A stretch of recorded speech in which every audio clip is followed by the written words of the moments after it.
We are live from San Francisco. Hello, hello. It's so funny. Look at this rig. My arms are so stiff. I gotta get like full motion controls. Gonna be the one that saves me. And after all, you're my wonderwall.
Oh yeah, I need my chat window up. I'm just gonna be noodling on guitar for a little bit. Chat, chat, chat. There we go, there we go. Minmod with the Jimi Hendrix setup. Yeah, yeah.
Anyways, yeah, this is an acoustic.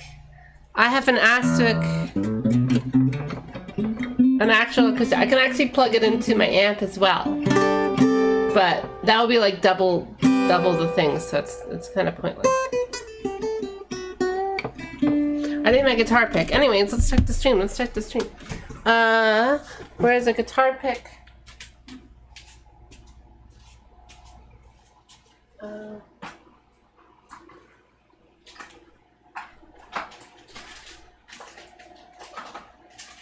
Where's all my guitar picks? Here we go.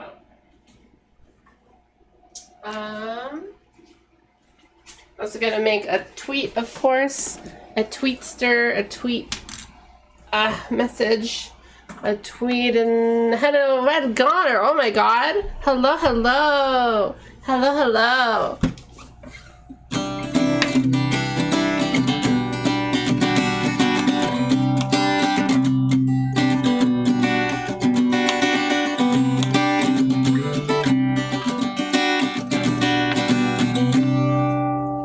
Like one ear out of the earphones so I could actually hear myself.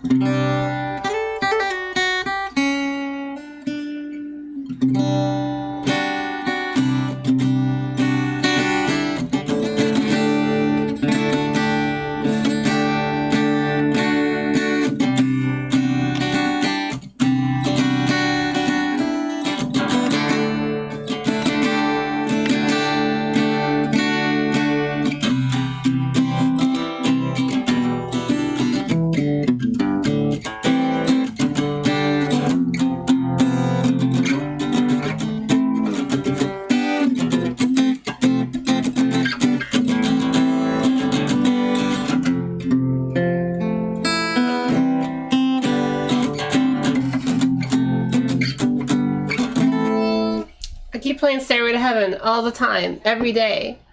Busting out the MF telly. That's just a no. That's just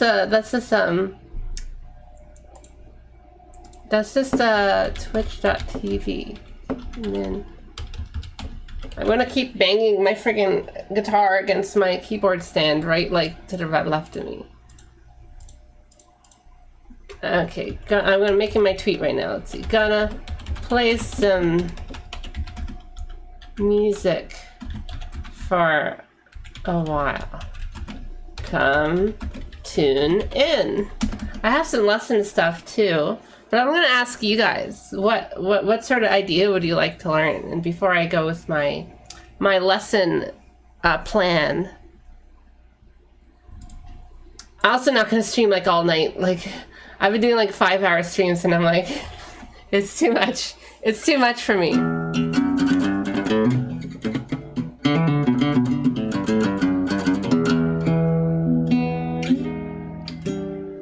What is a note? Red Goner Eve asks me, what is a note? And well, that is that's actually a very good question. I actually have that part of my, look, I'm going to copy and paste some of my lesson plan ideas I have.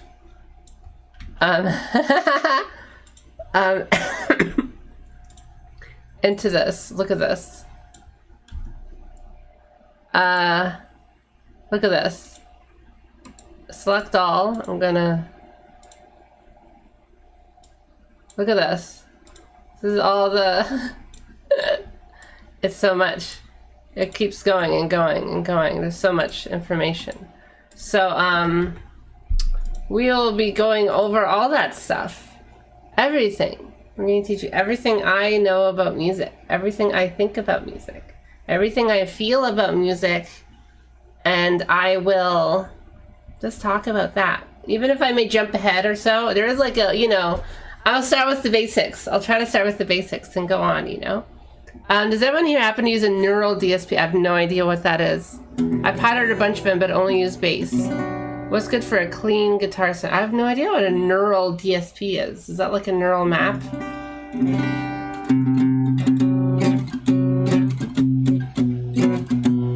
I love a guitar focused lesson so my telly can see sunlight. It's hard to do guitar. Like piano, I have this thing. I have this thing to help you guys, like show you guys piano stuff, but I can't really do that with guitar. When I play this note, you have no idea what I'm playing. Like I'm playing the lowest string, the biggest open string. How about that? You get your Telecaster out, play the lowest big string, the thickest one, and it's playing this note. It's playing an E note. That's why it's called E string.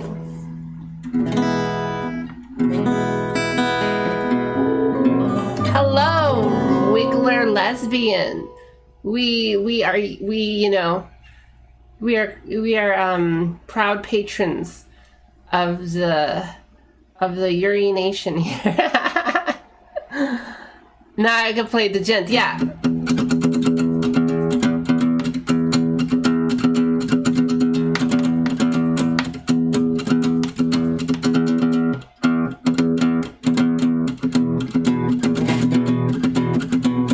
Oh, what am I doing here?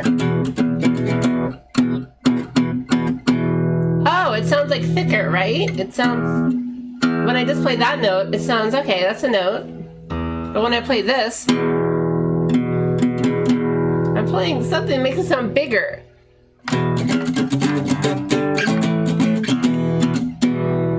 Oh. Really? Would there be a way to do? I can actually even I can plug in. I could plug in my thing, my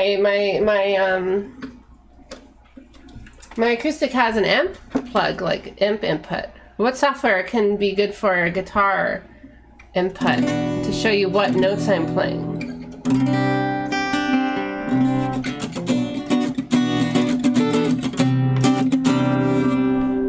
Oh yeah, let's get all my apps ready. Let's see.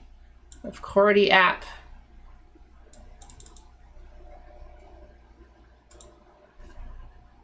I hate this Chordy app actually. I think it's really not very good. Let's get all my things up and going. Ugh. I think I need window capture. Let's go, window capture. Here we go.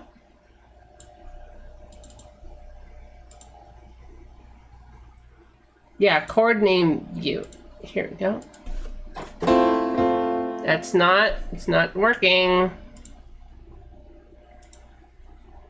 Wow, I don't like Chordy app. It sucks. Well, I'm gonna get it working. Let's get this frickin' thing working. Program files. Here we go.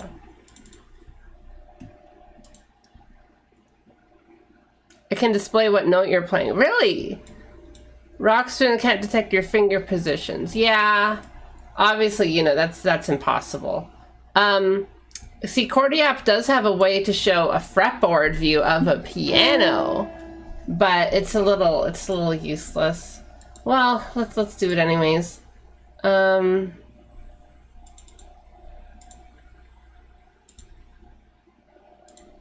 I have the chord thing view, and let's get another window capture for the fretboard view.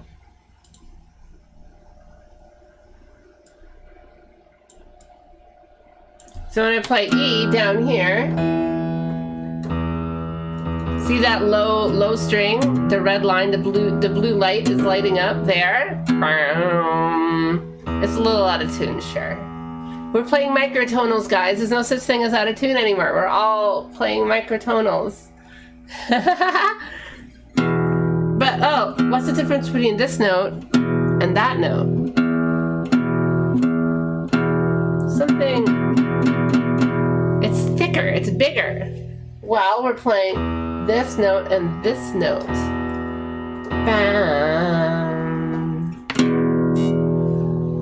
Macrotonals. It's not so much that I hate microtonals, but I really hate YouTube clickbait.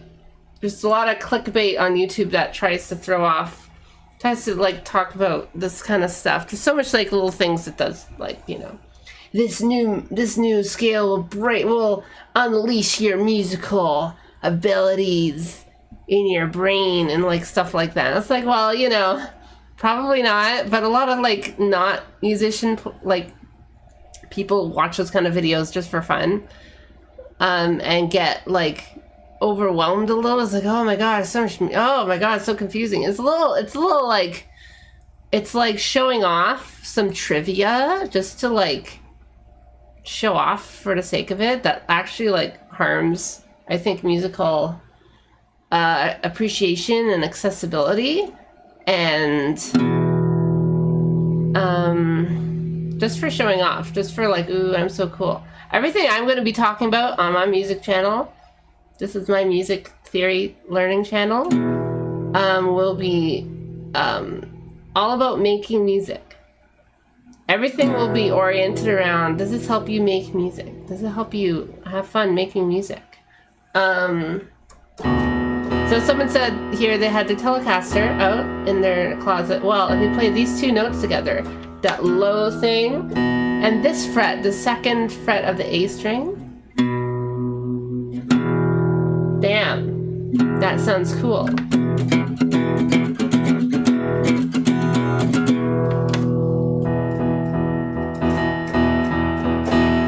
That's all I'm playing. And I could just move that shape around. That's why guitars are great. It's the shapes.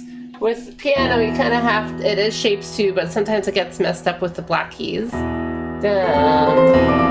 Whoa! Amazing, amazing. What happened? What happened? Oh my god. Don't know why it lets me send it.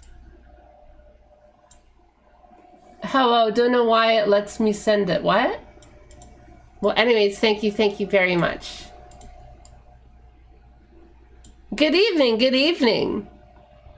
Subscribe for 4 months. Oh my god, wait, subscription. Oh my god, thank you, Dita Kiki. Amazing. Thank you. Thank you.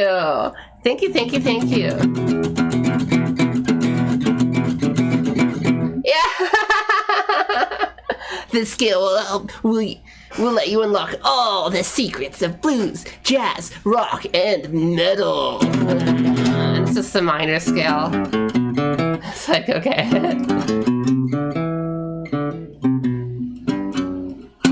Ooh, the evil note, the tritone note, guys. Ooh, this is banned in church. Oh, my thing broke. All this kind of like.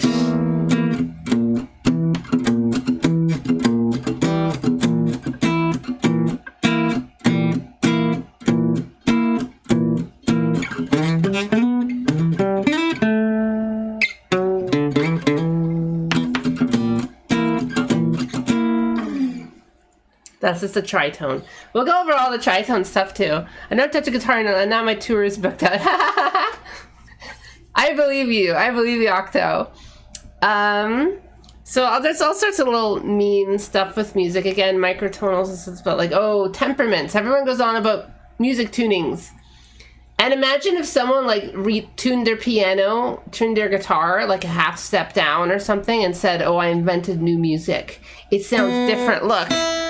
I'm gonna tune. Oh, this is new music, guys. It's new music. You never heard this note before. Like, yeah, you did. Everyone's heard that fucking note. Now I gotta retune it again. There we go.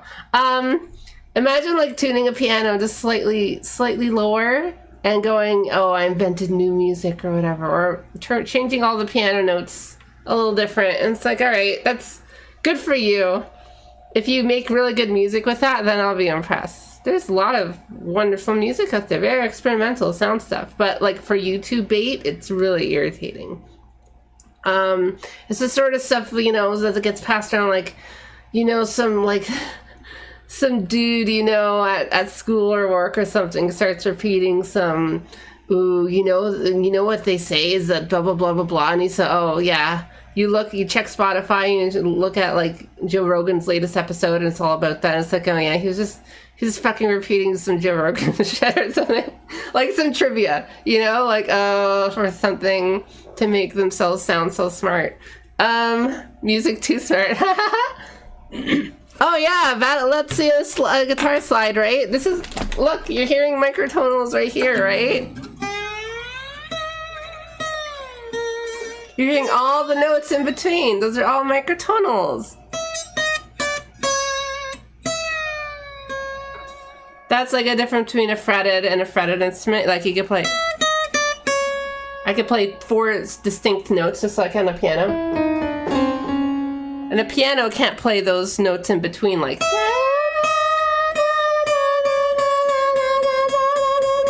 There's like, you know, I played a bunch of different pitches in between. Obviously a piano can't do that.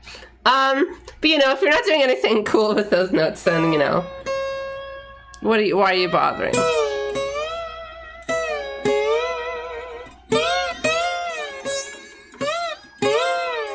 This is my hot takes music channel. The things I can't really tweet about. Like, I can't tweet about this shit because nobody gives a shit on Twitter.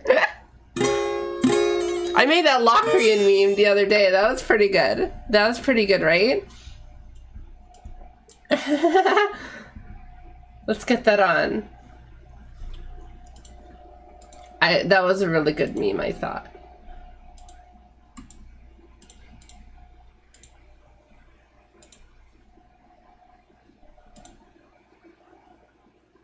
Ba-ba-ba-ba.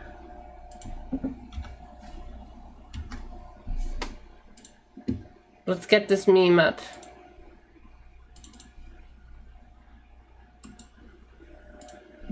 Filters.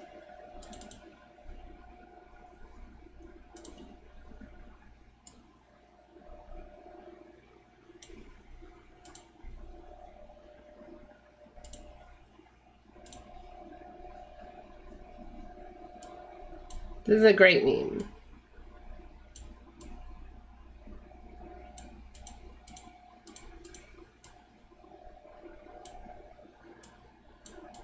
No, I don't really like this fretboard anyways. Let's get rid of it. This is a good meme, guys. I'm sure nobody really understands it, but hello, I would like... No, I'm not left-handed. I'm just trying to make it work for the stream. Left 4 Dead 2 soundtrack.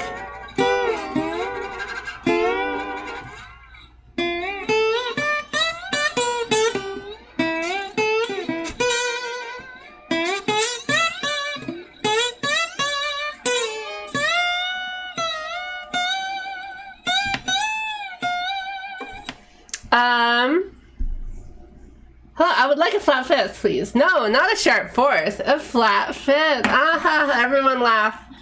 But I'm pish. So, the intro to Purple Haze is a sharp fourth. It's a flat fifth. It's a tritone. It's a devil's note. It's all that note. So definitely, it's just 2 different ways you could play it. Like technically, you take your 5th note, you know, that B note we were playing in the power chord, right? Okay, let's get rid of this MS Paint.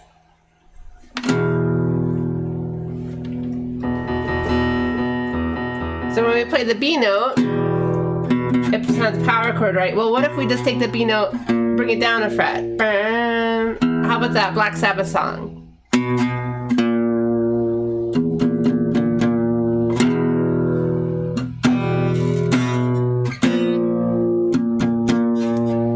So it could sound really evil sounding, right? So we just bring it down. But also, well, how else can you get to this note? You can also take the 4th note, which is the A, like this note, and also bring it up.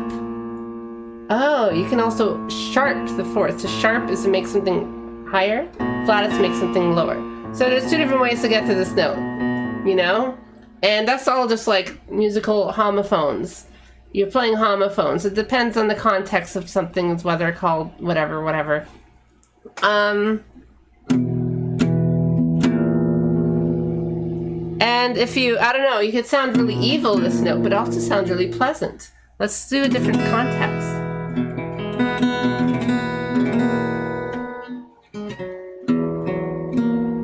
Ooh, that's that. This is supposed to be the awful sounding note. But it sounds really nice.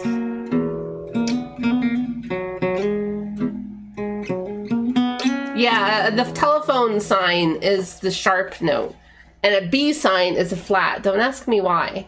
I don't know these things. Why is it B? Well, it's also a sharp. It just depends on your, depends on the perspective and on how the music wants to be written on like sheet notation. It makes whatever is easiest for the for the actual musician who has to play it, like that's how it'll be written to make it easier. They got it right. They got it right. Flat notes be a B. You add a little B onto it, and it's a thing. So we got off track again. But someone asked, what is a note? Well, we went into pitches last time. If anyone remembers the whole frequency stuff. Let's see if I still have it. Yeah, I still have it here. So pitches, the frequencies are literally like sound waves going up and down on a thing. They literally look like this. Bam, bam. You know, sound pitches are literally just like waves. I wish I could just copy paste right into frickin' OBS. That'd be great.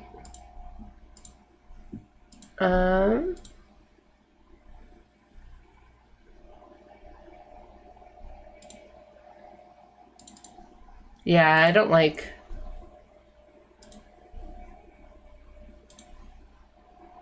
I don't like QWERTY. Such a waste.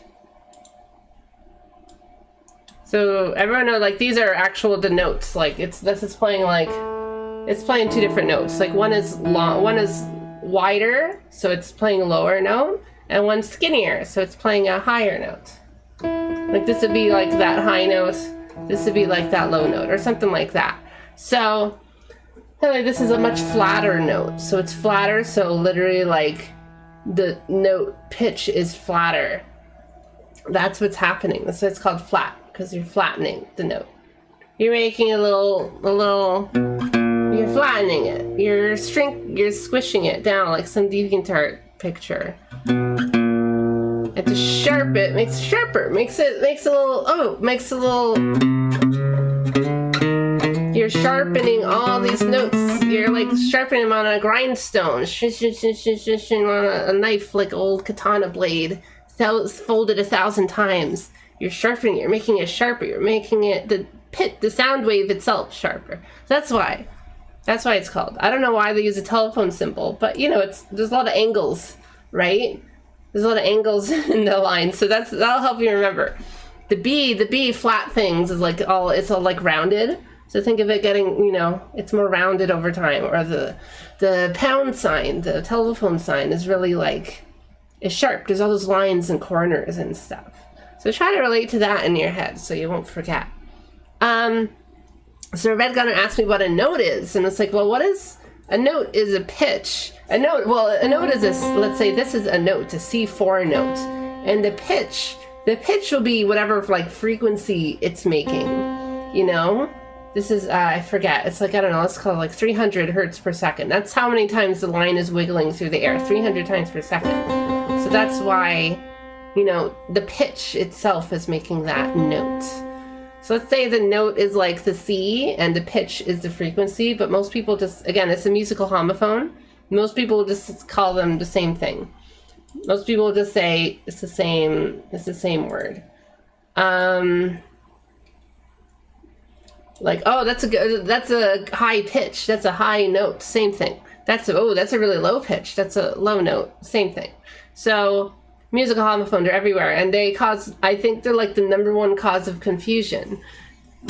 Even the name of a chord. I was going to just focus on like some simple terminology today. So if a note is a single pitch, a note, that's a note, that's a pitch. Well, what is a chord? A chord is usually 3 pitches played at the same time. 3 notes played at the same time. Same thing. So a chord will be 3 pitches played at the same time. 3 different pitches, mainly, of course. As long as they have 3. Sometimes 2, but it's not quite enough for it to be, you know, you kind of need a little fuller to people go, oh yeah, that's a chord, you know. So guitar chord, when I'm playing this guitar chord, it sounds really big. I'm really only playing 3 different notes. I'm doubling them. So a lot of the strings, homophones, the same fucking measure intended for beginners. Oh, see? I hate musical homophones. And I do it too all the time. I'm so sorry, but I do it all the time. But it is the #1. It makes it sound like there's 3 times as many things happening in music as there is, but there's really not. There's almost always so much simpler than how people describe it. Even just a single fucking, I was reading Wikipedia the other day on some like alternate, like odd scales, like exotic scales and stuff, and the way they describe it is so stupid. It's been like 3 paragraphs just saying that, yeah, the 2 notes here are tritone or something, and it's been like 3 paragraphs going over. It's like, with all this weird terminology, and it's like, it's completely unnecessary. Unnecessary actually for like teaching in like a Wikipedia, you know? But stay consistent to the key of the piece.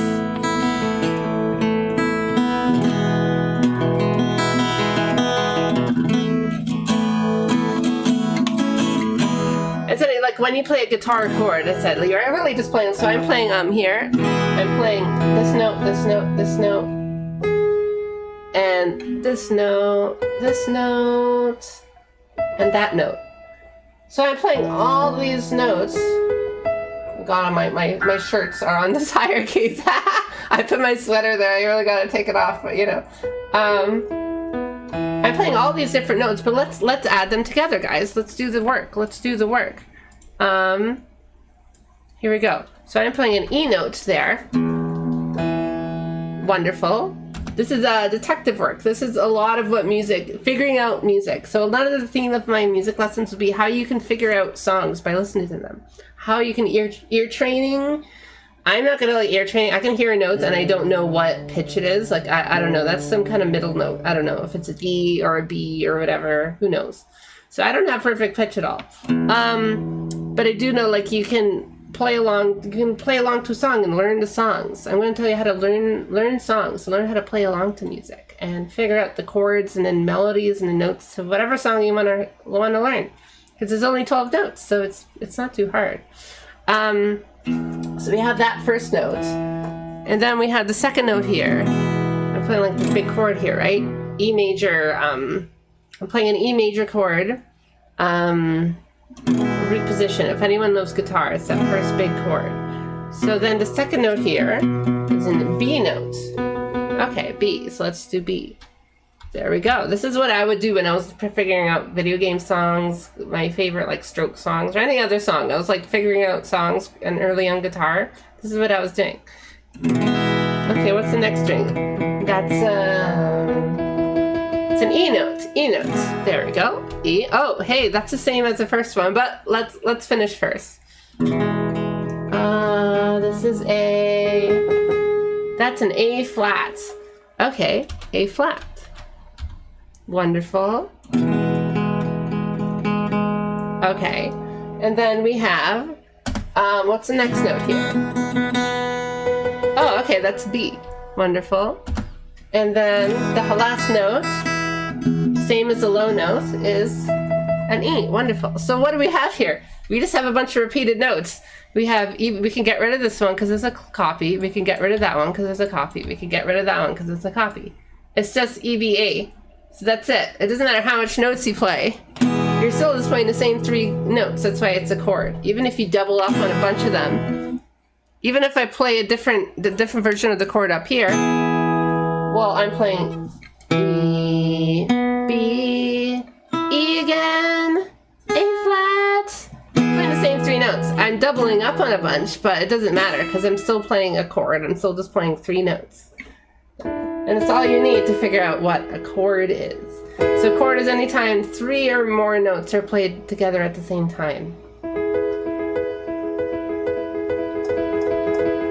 If it was just these 2 notes, it's sort of like, well, not enough information. You don't have enough input. It's like, I don't know, you have the make of the car and the year, but you don't know what the color is.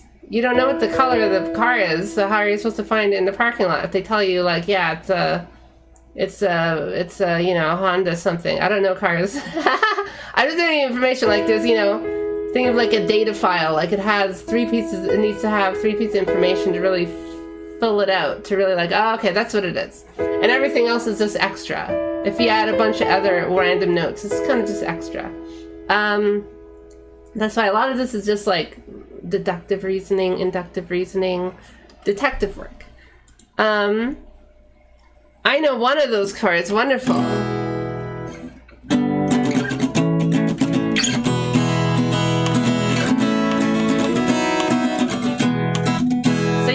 that with a chord, you can do that with a scale. So if you can do that with a scale, it's just a series of notes in order or in any order. Like as long as you have a sequential, you know, a bunch of different notes, not just 3, usually 7, sometimes 8, 9 in some countries.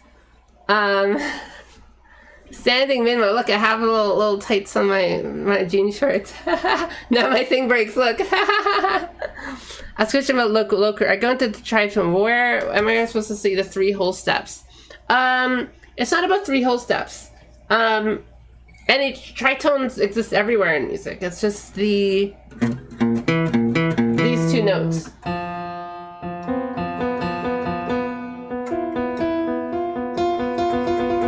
So if you play B and F together, that's a tritone. This is a tritone, that's a tritone, that's a tritone.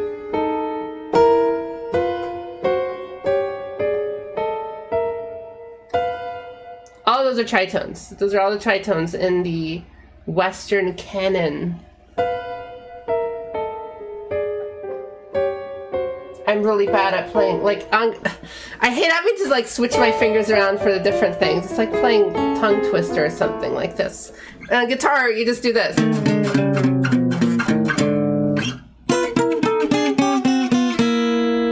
Ooh, spicy, spicy. So a tritone is just any 2 notes that have that interval. An interval is okay, let's write all this down. Microtones non-canon. Yeah, I don't like microtones. Microtones are great if you want to make certain kinds of music, you know. What music? If you guys like really like microtones, like, you know, think about like what cool music can you make with it? Because there's probably lots of possibilities. Okay, so a note is pitch. Pitch is a note. It's a little cheeky humor. A chord, at least 3 notes or pitches at once. Okay. So we're going to go to scales.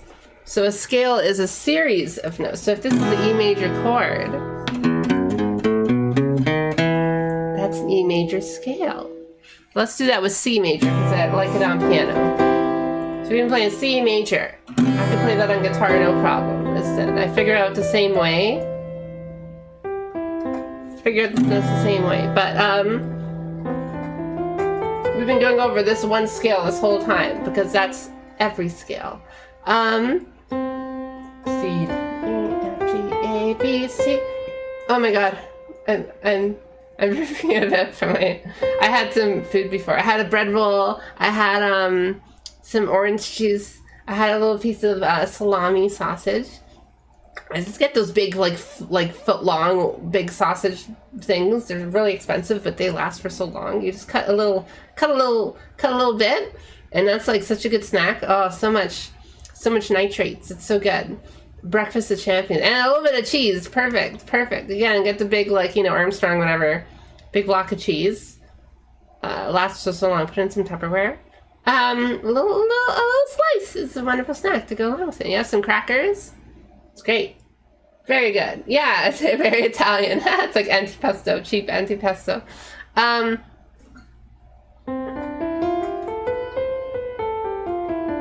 So a scale is any collection of notes. So for this scale,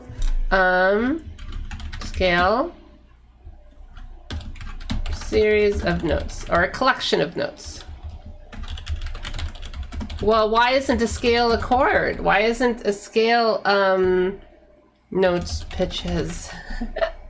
Okay, let's just get rid of that. We all know what notes are, so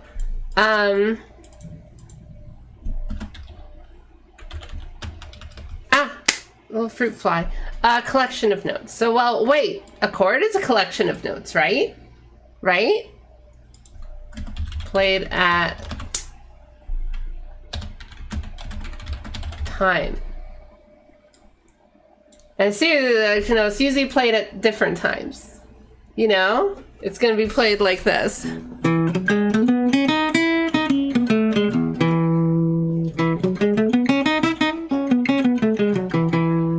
So that's that's like a very generic sounding scale thing. And a chord will sound like this.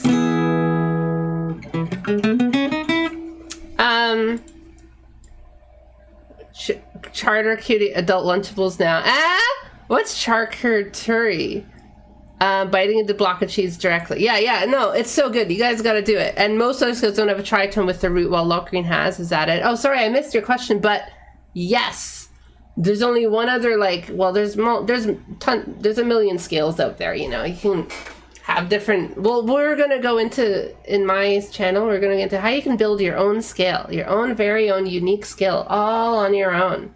You're going to figure out how to do it. Maybe not today, but we will do it. I have so much lesson ideas planned. Charcuterie, and we just call it like antipasto or something here.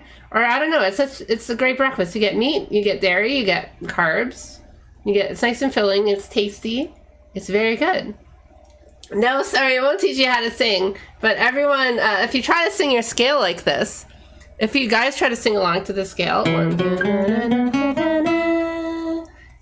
probably your voice will break at one of these last few notes. And if not then the next note, then the next note. If you try to sing up that scale and see what note your voice breaks, and you'll know what your vocal type is. Very good. Anyways, SPD Scald asks, and most other scales don't have a tritone with the roots, like Locrian had. Is that it? Yes, so Locrian has not only a tritone, but it doesn't have a fifth. You know, we were playing that EB.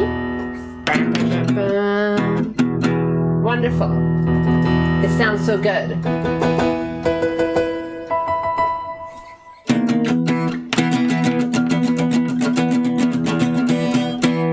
Power chord. Wonderful. We call it a power chord because it's not like a full chord. It doesn't have the 3 notes. It only has 2 notes.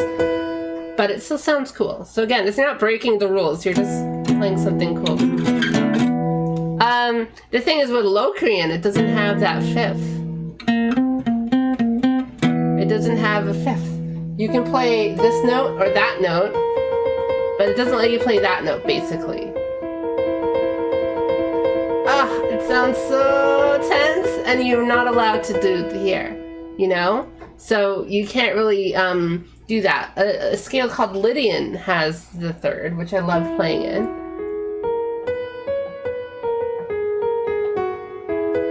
You know, that was that peaceful sounding scale I was playing before. I was playing guitar over a backing track over it last stream. This has a tritone. It sounds so lovely. But it also has this note, so it sounds a little more comfortable. It sounds more thing. Western theory is all about tension and release. Tension and release through chords. Really all music is about tension and release, but like you know, I'll have a whole theory, I have a whole lesson about that too.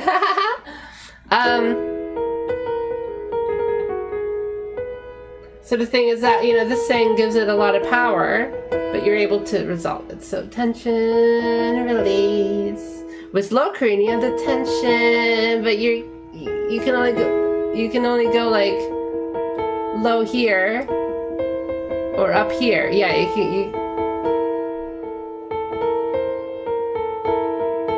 you have nowhere to go. This thing has nowhere to really rest at.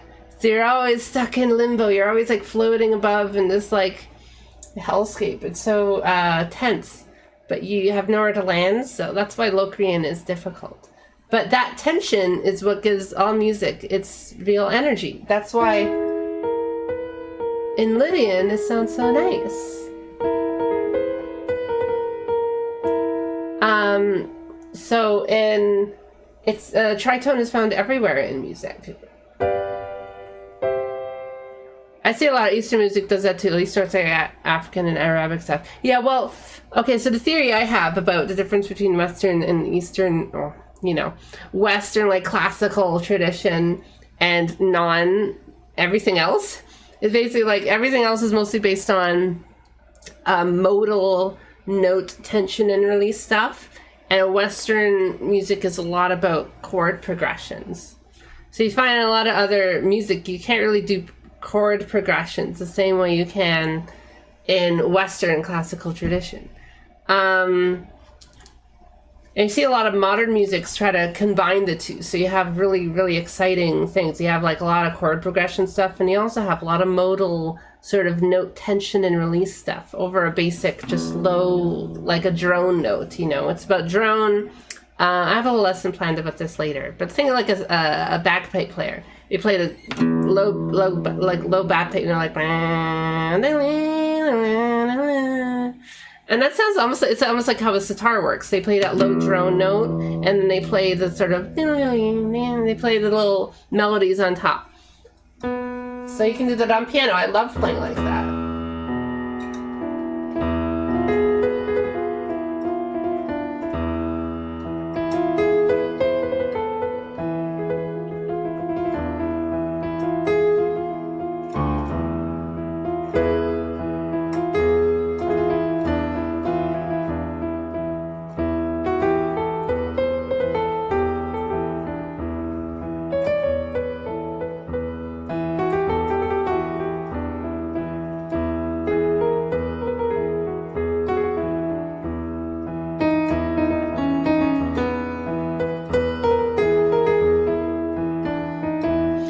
So you have like all the kind of mood painting. You're painting with colors. You're painting with things, and big fat, yeah, and that's like wonderful. Like a lot of like rock music is based on that too. A lot of just everything pop music based.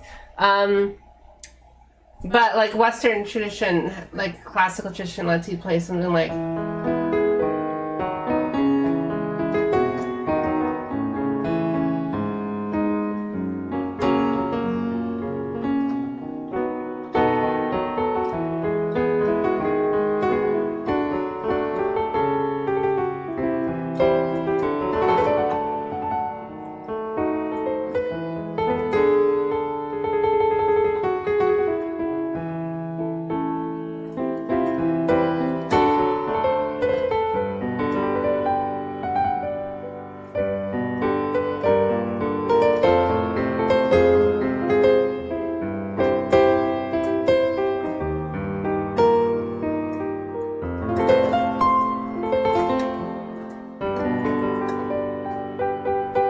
So I was just playing random chords there. Those are just like, I was trying to think of like, what's the weirdest chords I could play. But you can kind of do that with classical music. Has like all the kind of tools for you to understand what's going on there. And it's because they figured out, you know, it's because they had these 12 notes that they figured out that all kind of work together. And they refined that over hundreds of years of like, you know, all these kind of different notes they can put into different collections and patterns. And some of them can simulate like sort of exotic sounding scales, traditional scales. Although they're not quite the same. Again, there's no microtonals. It's a little different. It's a little more simplified, but it's able to fuse together those kind of two different traditions: more modal playing, moodal playing. Remember, mode is like you're setting a mood. Like literally like in sitars, like traditional, like that kind of traditional Hindu sounds, it's basically what, ragas or something? It's basically like literally the time of day. What kind of scale do you use? You use a different scale for the time of day or the time of ceremony or different kind of things like that, right? That's what the series of notes in those cultures mean. And it's sort of the same in Western tradition. I can play this scale when I want to be happy, and I can play this scale when I want to be had. It's the same root note. I'm just changing the different scale I use. See, I'm having some of these notes instead of these notes. I'm trading one in for some others. And I'll tell you how the rules are all for that, and what notes you can remove and take away and trade in for other ones. It's a whole system for that. So that's you know how the difference between Western and Eastern, or modal and classical, like Miles Davis. Maybe Miles Davis kind of blew. Like, why was that album popular? Not just because like it's easy listening, like fun, or a meme from 4chan or something. Is it really popular because, well, they're kind of tired of playing the really complicated complicated jazz music with like a billion chord change progressions.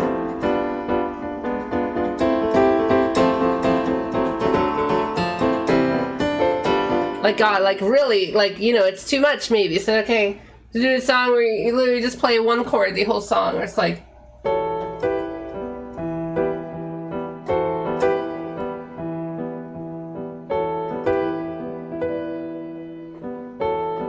That's it. That's, like, the whole song, basically. And it's like, all right, what can you do with all these notes? Quite a lot. And they, you know, managed to do some painting with moods and stuff, and set. So it's some fun thing. You know, to compare John Coltrane's Giant Steps, where it's like,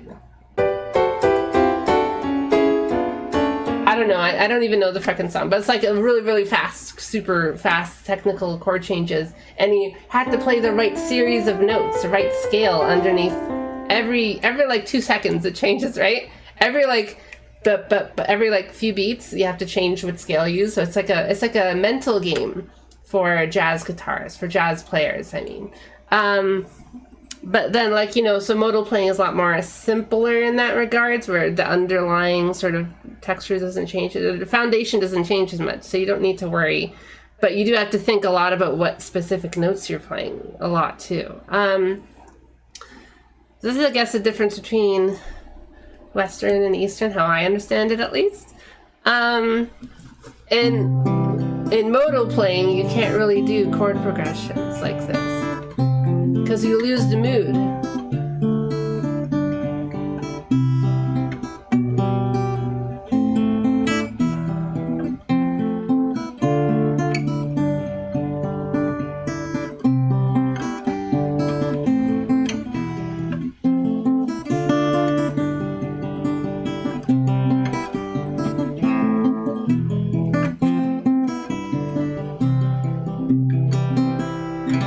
Song I wrote many years ago.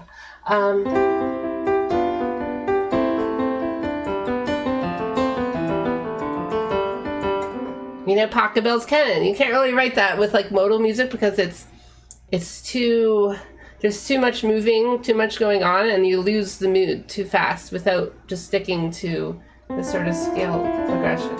And there's like modulations you can do. How about like the... This is like, you know, it doesn't follow the thing, and then you can do something like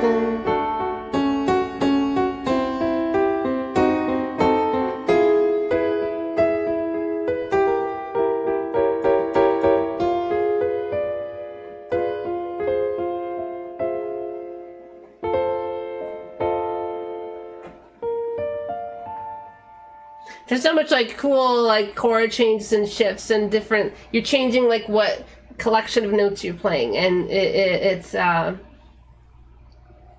snapping at the screen like Leo DiCaprio under some modulation. See, well, modulation on a keyboard is a little different. On a keyboard technical, you're just basically changing like the sound wave a bit. You're not changing, it's a different, see, that's another musical homophone. You can modulate a sound wave, you know, those squiggly lines. You can modulate those in specific ways. And you can also modulate the key signature using, see, key to signature, that's another homophone too. Key signature is what scale a song is in. A song uses, how about that? So if a song uses a certain scale, then you say that's in that key signature. And why is this a key signature? It'll tell you what piano keys you should be playing to be able to play the song, which is just another way of saying, you know, it's a more notation thing. If you're on notation with the bars and notes and stuff like that, it's a way to help the musician play the song, so he doesn't have to think as much about everything. Like, oh, that's the all right, I can spend most of my mental energy just playing the song instead of worrying about all this other stuff. So key signature is just a way. See, there's so many homophones already going on. And you probably, does anyone here know what harmony is? What is harmony? So harmony is, let's do it here. Harmony, multiple notes. So see how much homophones is going on here already. You probably hear, oh, the harmony is so good there. But there's so many different ways people use harmony. I'll do different lessons on each one in a future lesson, in a future stream. You could do a harmony like this.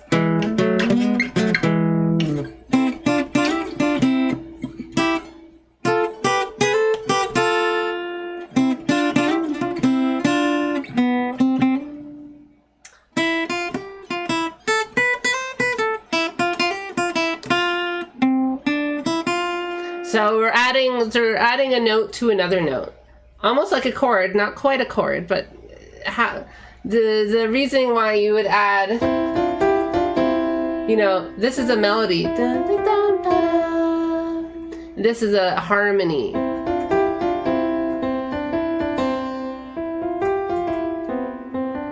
So it's just, think of multiple melodies playing at the same time.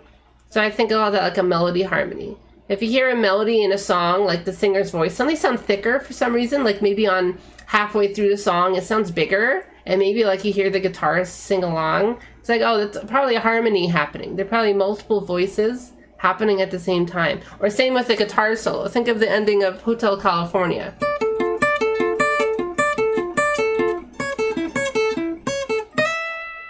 It has that thick sound. Like, what is that thickness? It's hard to hear, but just like these two notes are playing together, a harmony. You have that happening with Hotel California. And so the other guitar is doing something like this.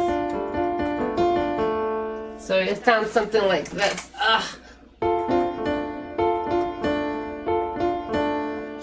So you're having like two melodies going on at the same time. People also use harmony to just talk about the general feeling of a song, almost the same way people say key signature or scale. People will say harmony as well as another musical homophone. It's very homophonic. It's very homophonic language, music. Calling a chord, I call it a harmony. There is no difference. People will sometimes use it the same way. People sometimes say the harmony in that chord is so good, which is gibberish. Really, it doesn't make any sense, but they'll say it anyways. It doesn't, Chord is, three notes or more. I can add extra notes all I want. And you can say, well, the harmony to that chord is great. Like, let's say this. So I'll say the chord. And then the harmony can be something like this. Ooh. This is colorful. This is a new note. This is a new note. This isn't a C, E, or G. We're playing a D and F here. We don't see a D or F in this down here, So we'll call this sort of like a harmonization, or it's a great harmony. Even now, reharmonization. When you reharmonize a song, you're doing different chords completely. So it's just a way to talk about music as a whole. Similarly, we'll even say like, let's talk in a very general sense. The harmony is great. All these different instruments playing together. That's another thing of harmony. When you have two or more instruments playing together, that's a harmony. You're harmonizing. We have two singers singing together. That's a harmony. We have two melody notes singing together. That's a harmony. Even a chord is technically a harmony of between three notes. So harmony just needs at least one other note playing. And a chord is three or more playing at the same time. You can have like a bass guitar and a guitarist just playing it in a band, and you say they have great harmony together, It's a very general word that confuses a lot of people, but because it's such a catch-all term, because harmony is basically just multiple notes. So all of music is almost always multiple notes, so technically all music is a harmony. Bass guitar, it is a bass guitar, yes. It is a guitar-shaped instrument, so I'll call it a bass guitar. It's like I call a banjo, freaking banjo guitar. The thing is, it's so loose. Like, think about music. Music is not, like, people think, like, big stuffy guy in wigs, but, like, people have played music for thousands of years. Just like art, you know, there's so much weird terms for art. I don't know them, but I'm sure there are, because it's very loosey-goosey. It's very loosey-goosey. Listen, if you're playing a double bass, I'll call that a cello. Like if you're playing like a slap, like you know, those kind of big basses, a upright bass. This is a cello. I won't call that a guitar. But if you're playing guitar, a guitar bass, I'll call it a guitar.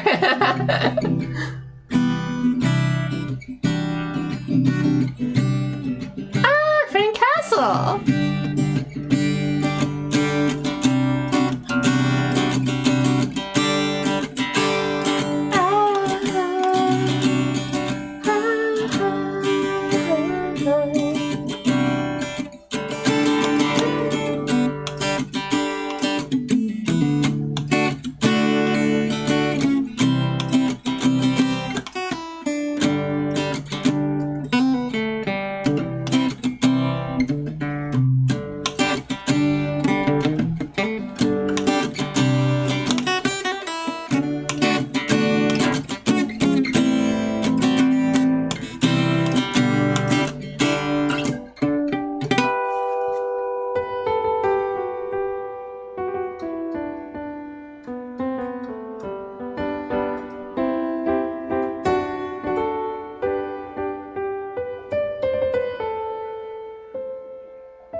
Biggest reason when I become good enough to play someone with technical knowledge starts asking me stuff and I won't know shit. I mean, I don't know that much either. Technically, I've never like played in a band before,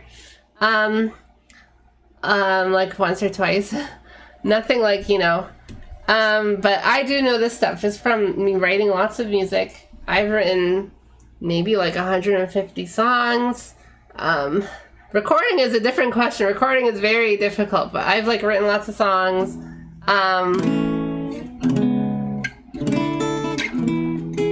can tell you like how they work, how to build them, how to write a song. So in this my series of lessons in the future, I will be telling you how to write music.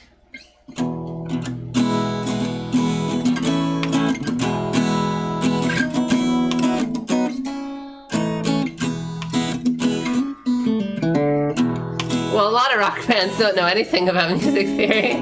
They don't even know what they don't even know what the notes they're playing are.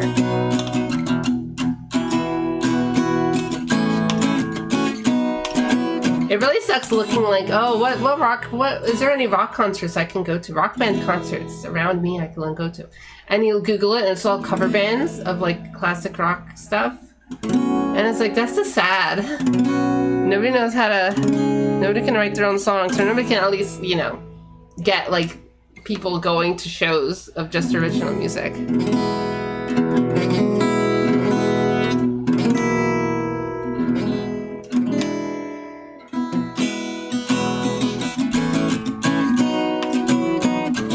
Any more questions on terminology? There's a lot more, but obviously, like, you know, we'll stop it. We'll stop it a little early. One more. Okay, well, one more I will be going into is whole steps, half steps, whole steps. Because, you know, I have a whole lesson plan based on how to construct the scale. And there's epic shows all the time. I mean, you know, I'm in Toronto, but I don't know anything. Let's see if I could get my little, so I've been working on this little scale construction thing. Let's see if I could get it up on,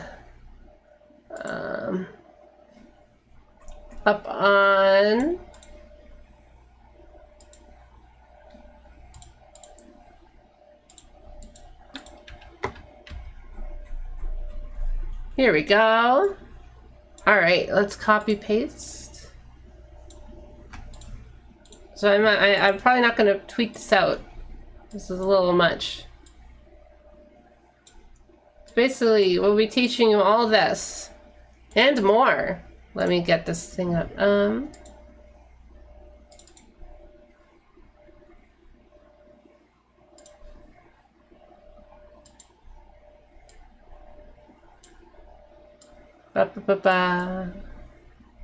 So I'm gonna make all my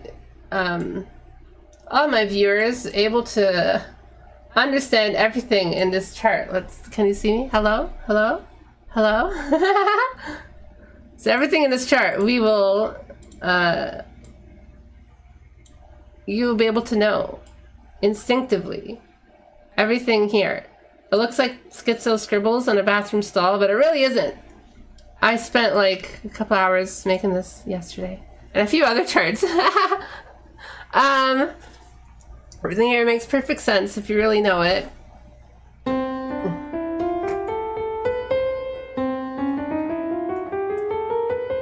So I've been like doing things from the C major scale, right? But technically we're going to be using the chromatic scale because the chromatic scale has everything in it.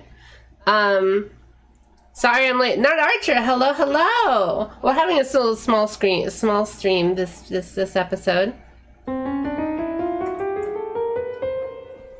So see, I'm playing like, let's have the piano up above. Let's see, piano. You need to know those bottom notes just yet. So, see if I'm playing C here, C.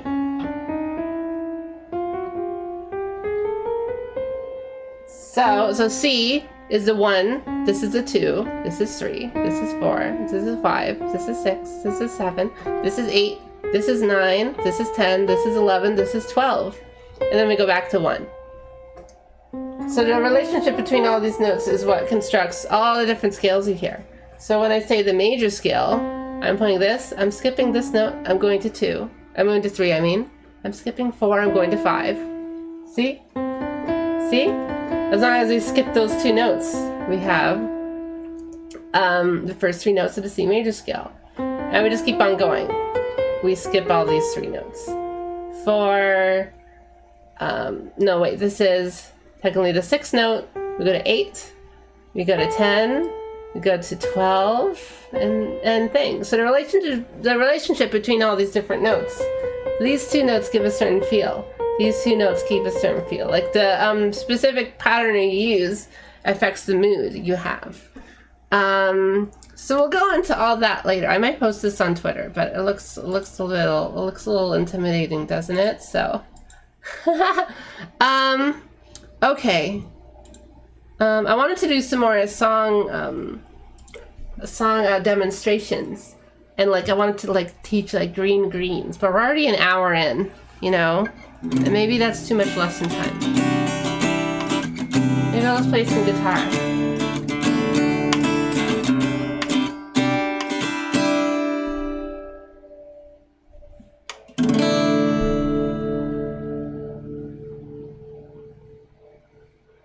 Let's get some lyrics going on.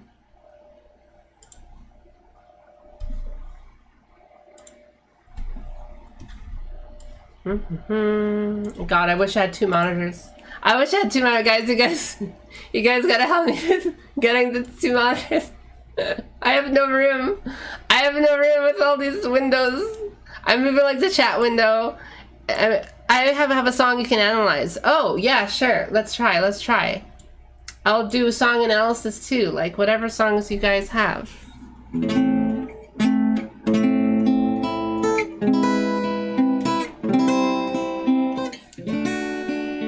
Is it Stairway to Heaven?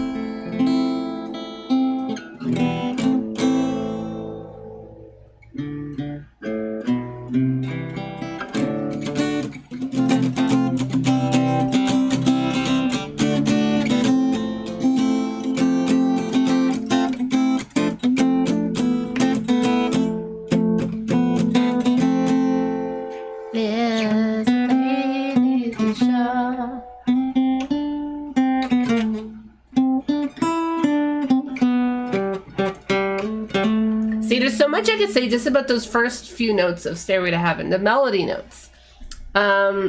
Okay, I wish heavy soul to black keys. Okay, hopefully this is like pentatonic. So I'm gonna mute my desktop audio so this doesn't play through the speakers and I get arrested.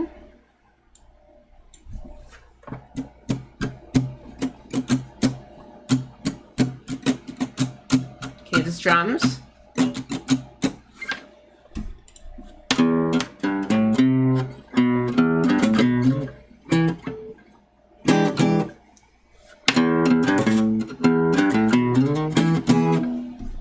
I think that's the first notes.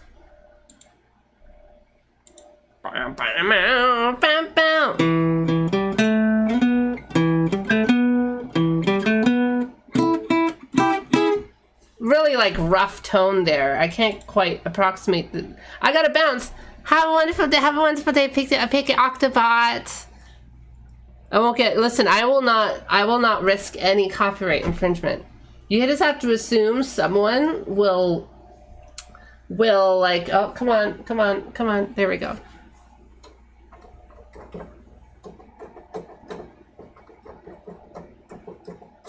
I think those are the first notes he's playing. Or she. Or they.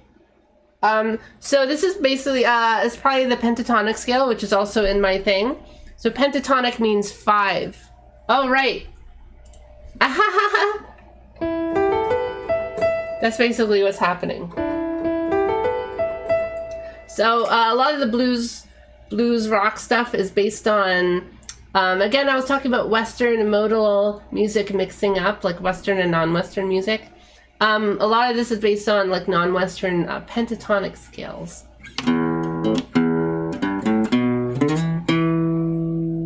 So it's playing sort of a blues riff. And it's basically like pentatonic literally means 5 tones. Penta, whatever. All the words, that have penta in it. And tonic, which is tone, which is like a musical tone, which is a pitch. That's another musical homonym. Another musical homonym, guys. Can we add it into the friggin' thing? Which is a note. Tone is a note. And also, you can say guitar tone is also the quality of the sound of the how the guitar sounds. So that's another homonym. Tone. How a note sounds. I hate it. I don't hate it. It's just like, it's a lot. So this homonym has a homonym. The synonym has a synonym. Oh yeah, wait, we're not talking about homophones. We're talking about synonyms, right? God, I don't know anything. So let's keep listening to this rock song. Yeah,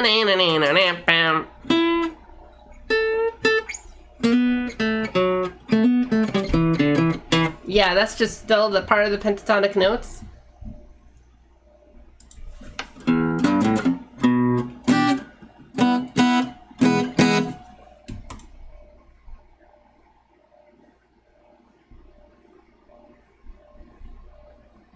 If gone ways up to me,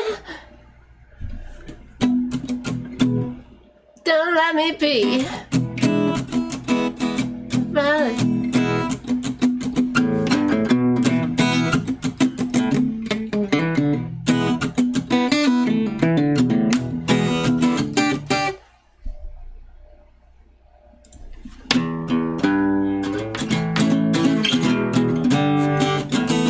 I think that's how the chorus goes. Okay. I think I got the song figured out.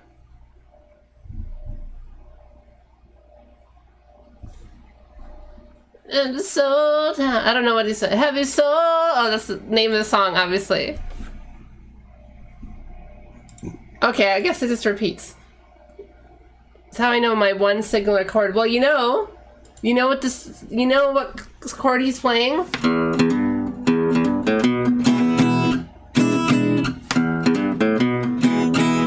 That was the chord I was playing in the beginning. Remember? The E, B. Well, we're really just making it major. it sounds like a more of a major or a minor. Well, in blues you can do both. In blues you can do both. That's why blues is special.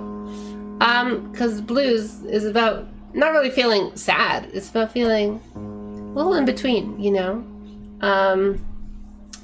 So it's like the Jimi Hendrix chord. I think they're probably playing something like that.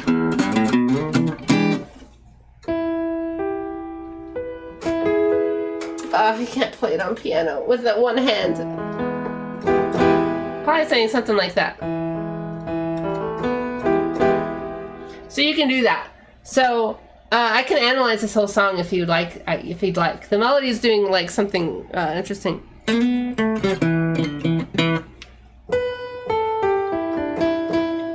That's again the same pentatonic notes. So let's just.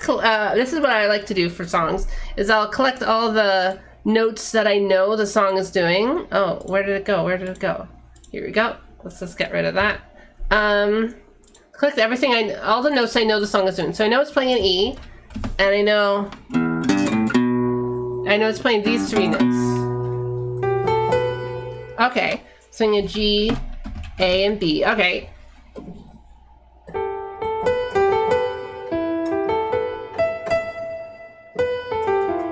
And then it's playing like that riff going down. I think it's playing something like dun, dun, dun, dun, dun, dun, bam. So it's also playing, those are all the same notes. So B, A, dun, dun, dun, dun, dun, dun. Well, all these are notes to repeats. Just like in a, I don't know, think of like a DNA Gattaca, right? So this, we already have GAB, so we can get rid of this BAG. We already have E, we can get rid of the E's. So basically we just have these. And going over all the other things, it sounds like the chorus is really just those three chords, and it's basically, all right, it's also just G and A chords. So we'll get rid of those two. So we just have 5 notes, basically. Dun, dun, dun, dun. What's the melody going? I think it's something like that, right? Well, that's a B note, a D note, and a E note. So again, we already have those notes in all the rest of the song. So again, we're only having 5 notes here.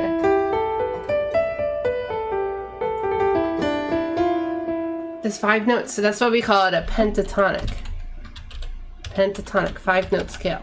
So there's obviously lots of extra things we can do with that scale. Since there's so much open space in between all the notes, we can add in or remove a lot of extra notes in between. That's why like the microtonal things are cool, because it's trying to add blues notes basically to 12 notes.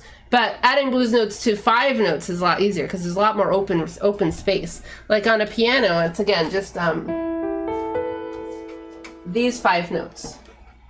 I'm twisting around. So you see this is basically what I'm playing. Well, there's a lot of extra. There's these 2 notes we can play. There's this note, that note, that note, that note. What happens if we do like da-da-da-da?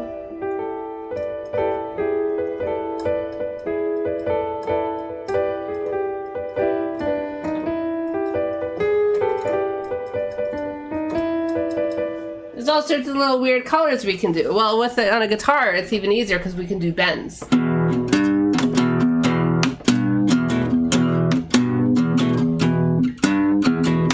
So I'm doing that. Remember the E minor, remember the E power chord we're doing. The E and the B note together make this cool chugging sound.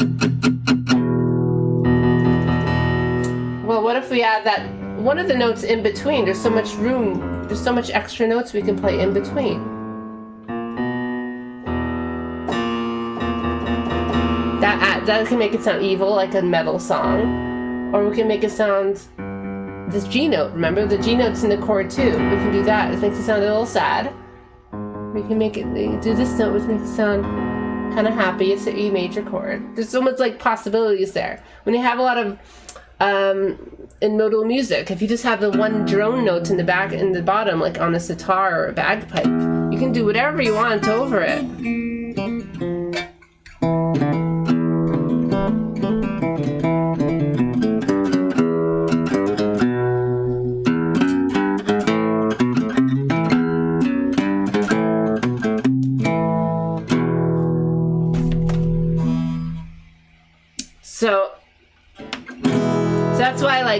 is so fun to play because there's so much possibilities. Since I only have 5 notes that, like, oh, those are the 5 notes you probably should be playing. That's in a scale. You know, that's a scale. Well, there's a lot of open space everywhere else that you can kind of fill in the blanks. Fill in the blanks. Hold your breath. I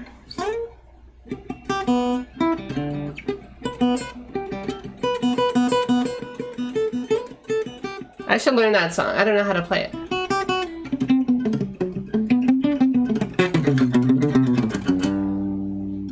So there's a lot of extra space. Well, a full scale would be like the actual 7 notes, different notes, right? Like a major scale. It would be something like this. So there's less room for freedom of like of how much flexibility you have. You have a little more restraints, a little more rules technically. But you can do a lot of stuff with like modulation and like different chord harmonies and all this stuff. You have so much more notes to play with this. With blues, it's sort of like, well, you have all these colors you can play with too, but in a way it's limited as well. So it's a different like...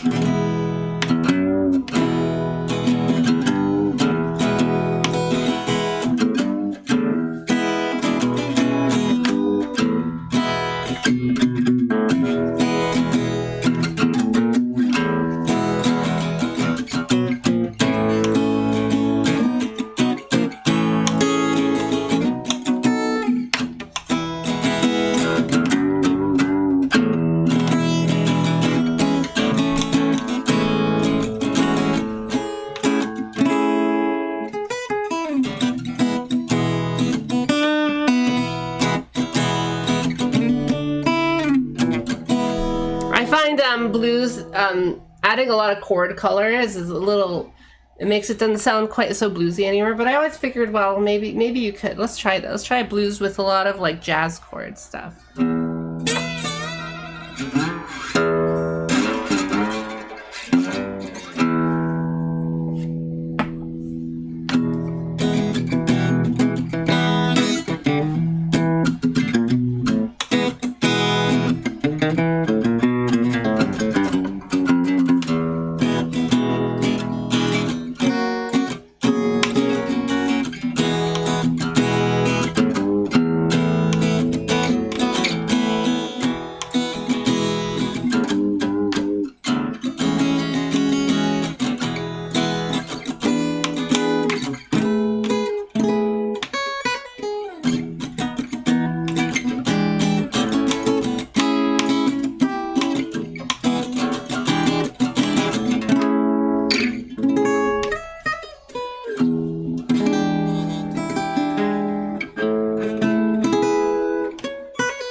That's quite nice. I'm basically just alternating between like an E bluesy kind of chord.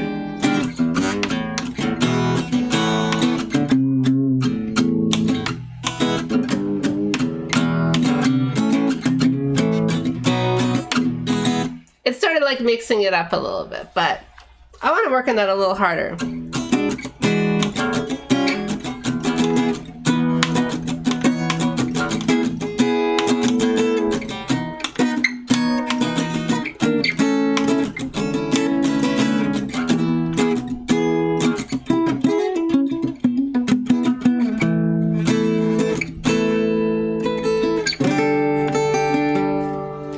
Chord diagrams, if you had like chords you could pull up. I mean, I guess so. On piano I can do that.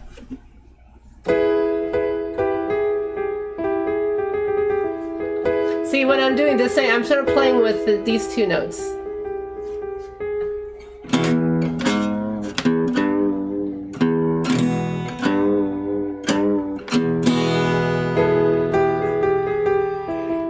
You can't really do that on piano, but it's the same kind of feeling.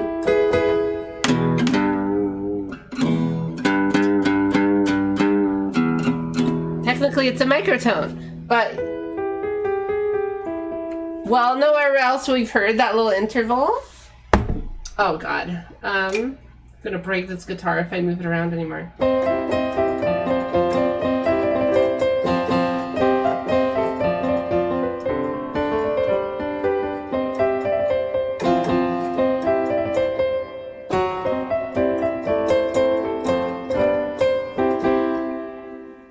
So this kind of like interval between playing these two notes with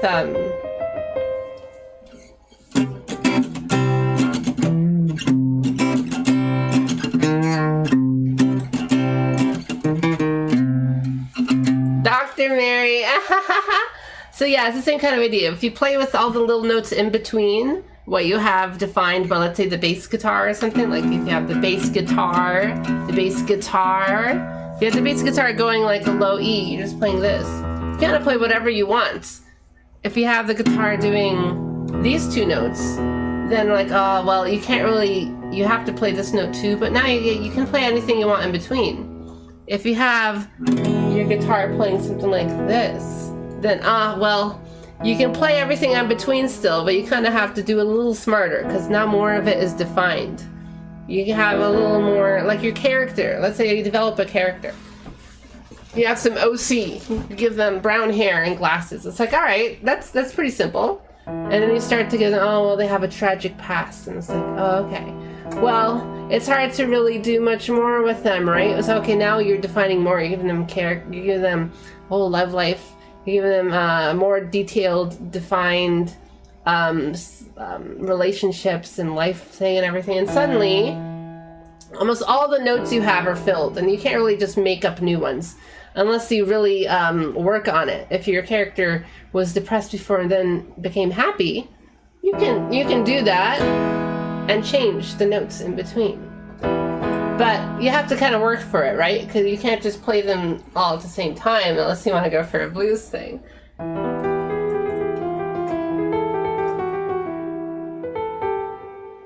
You know, it's like how well you want to define the song you're playing is all up to you. If you want to have those clashing tones, like...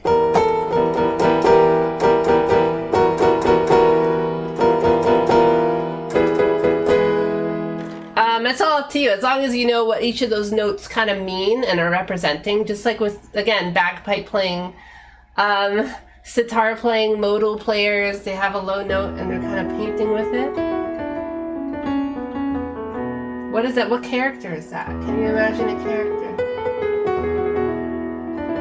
Ooh, he's a little troublemaker, and he's adventuring a little bit maybe, but he's having a good time.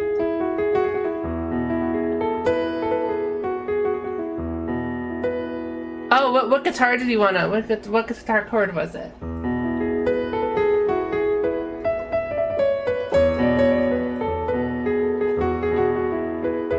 And I guess, like, okay, you have this cool character, it's a bit of adventure. You have this feeling of adventure. He's generally easygoing, kind of fun. Well, if you want to play it as a chord, you can kind of do it with this.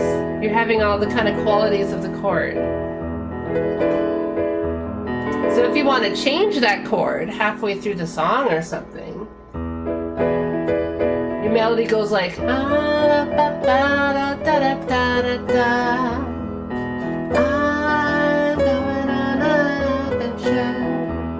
you want to change all that, well, you sort of have to just tell that story through storytelling, paint by notes, paint by color, paint by number.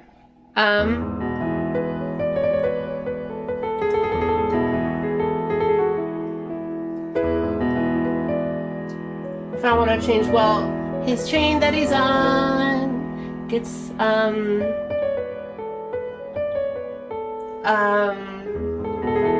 chain that he's on gets stopped.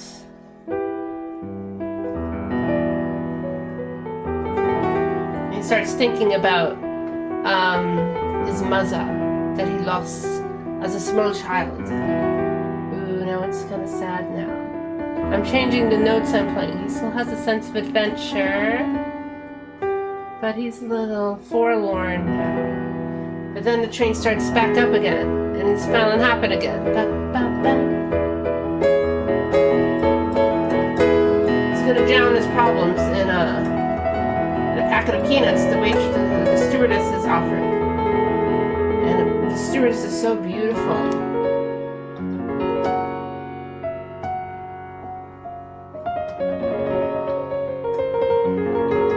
Ooh, he feels lifted, like he's on the clouds, dancing on the clouds a bit. But then she says the same thing to the next train goer, and he goes like, "Oh, she's nice to everyone like that," and he's back to his normal self. And he seems to fall asleep a bit. He seems to doze off a bit, and he's kind of dozing off.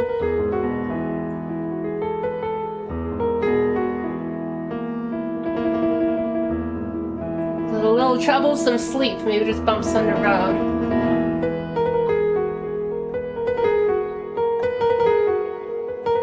Having a dream of his pet dog he had when he was a little kid. He's running with it.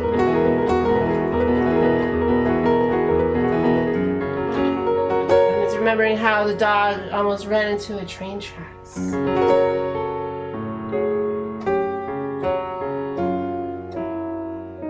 But the dog was totally fine. And then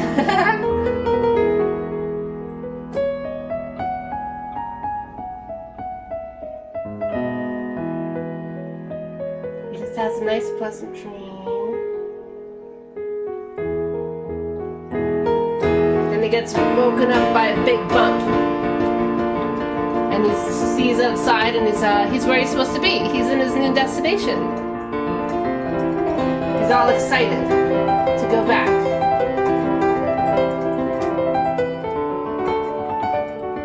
To his hometown. To eat.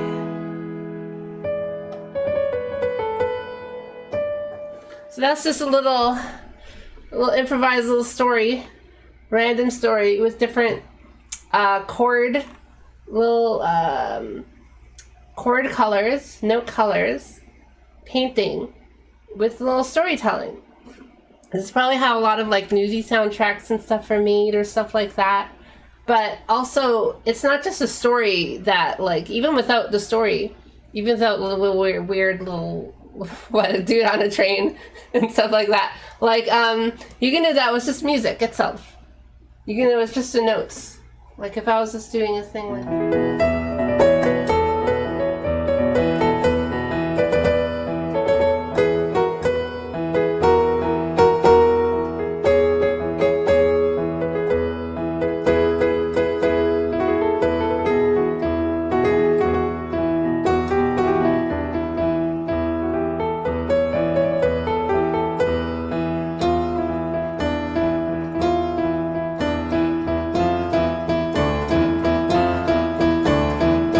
Like you can probably imagine your own little story just from those notes. It's painting certain colors, all those different kind of tensions you have.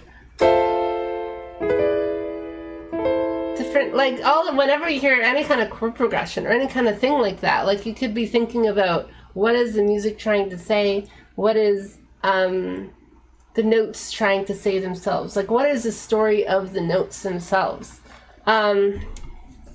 When I even hear a song like, I don't know,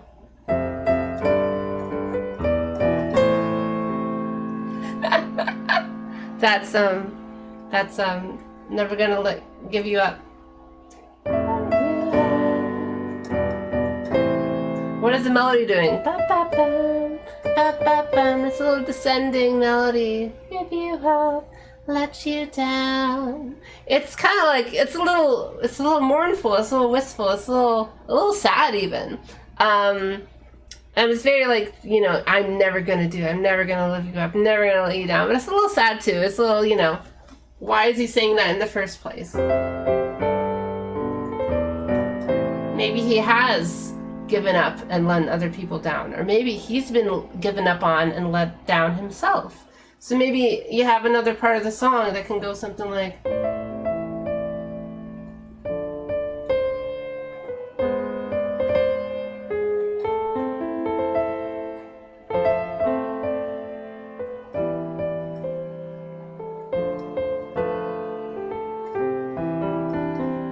You explore the melody in different ways, under different kind of chords underneath it, and you change the harmony. See, my freaking, the camera's messed up, but that's like what I mean by, that's like what the harmony would be, basically, you know? I'm changing the feel of it, the harmony of it all is changed by, this thing is all messed up. Yeah, remembering the past, something like that. It's something more wistful. So technically, even if it's just a single melody, you can construct a whole movie based on this melody.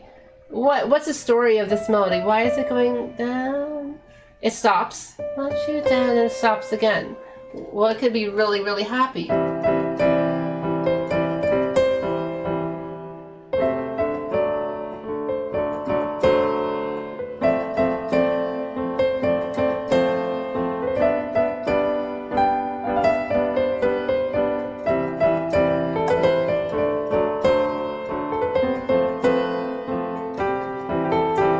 All sorts of different things you could do with this a single melody to tell a story, not just words. Like, you don't even really need the words "give you up, let you down." That kind of like, you know, you should be able to paint with your melodies themselves. What are your melodies saying? What is the harmony saying? What are these chords underneath? Really, like, is that a happy melody? Is that a sad melody? Is that a sad harmony or whatever? So whenever I'm playing music like that, like even if it's just a little silly guy on a train, having fun. Well, is it like, what is he run? Where is he coming from? Where is he going? Where did he come from? Cotton Eye Joe. You know, it's a whole story you can tell. Backstory, current story, dream sequences, visitors, other characters coming in.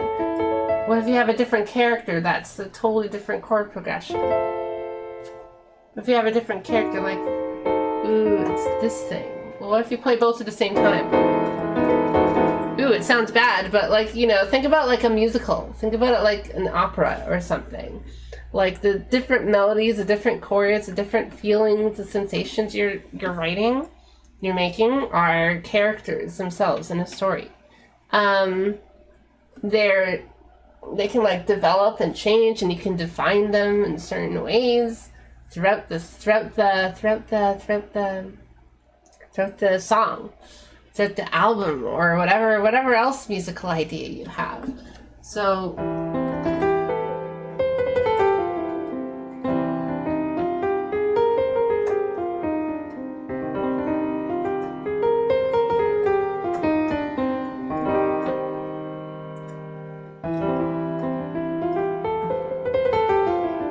what is the story of that? Like, why does it, it was so sad before, and then it changes to something a little happier? Well, you know, you can write a whole story on that. What kind of feeling can give both those sort of, you know, what kind of thing? And you don't need to use words for that story. You can use a melody. You can use a melody for that story you want to tell. So that's what try to think about music like that. Sometimes it's just about what sounds catchy, of course. But, like, the feeling a sort of chord progression gives. Like, if I play, like,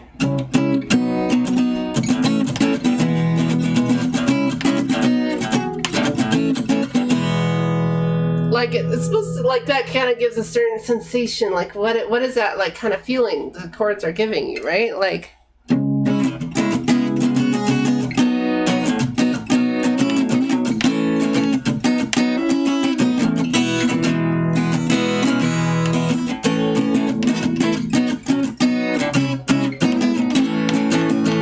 something really triumphant, I think. Something a little dangerous. Something a little triumphant, I think. So, yeah, I used to do that in like high school. Like when I was really bored, I would just like think of a song I really liked and like go over it in my head, right? Have a little music video going along with it. So instead of like saying, well, I can't make music videos, it's too difficult, I can't animate. It's like, well, how about you just play a song, why don't you write a new song that you can, instead of imagining a music video to, you imagine this song itself is like having that same kind of feeling of like cool, like big creative energy inside you when you're a kid, imagining all sorts of cool things in your head.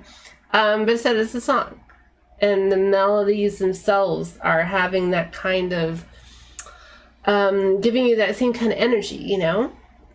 I think that's what music can be, rather than it just being an accompaniment to something else that's cool.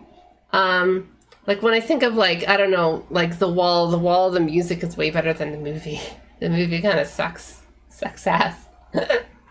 I don't know, animated bits, obviously, because that kind of the animated bits gives you the same sort of sensation of something's really cool is happening. It's not quite just reality. So, I don't think it's a hot take that the movie sucks for The Wall. I think most people agree with that. Like, what does this mean, right? For me, it's like building up and then going down again. Maybe he's putting a brick in, and he's putting another brick in. Getting a brick, grabbing it, putting it up on the wall. There we go. Putting it up on the wall and going down. Try to like characterize your little melodic ideas like that. And even if it's a simple love song, like what kind of like try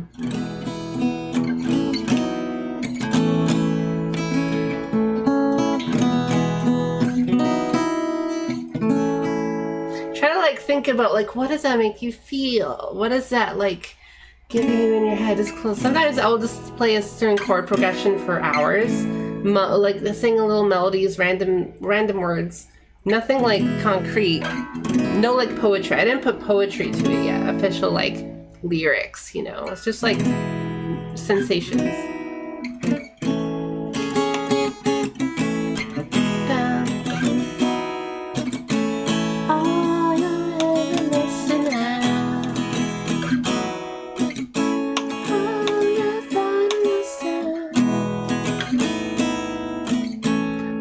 Like, you know, like that. Like, what is then I fall and down, oh, I make you out.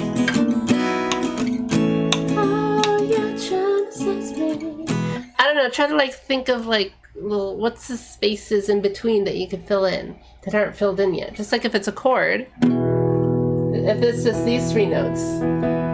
You can fill it in with all these other extra notes that you don't know what they will do yet until you play them. You can do that with like words themselves. Like, well, I have like one word when I write songs. Usually, like I have one phrase that I stick to, and I keep repeating. And it's like, okay, this is probably something that's gonna stick in my head.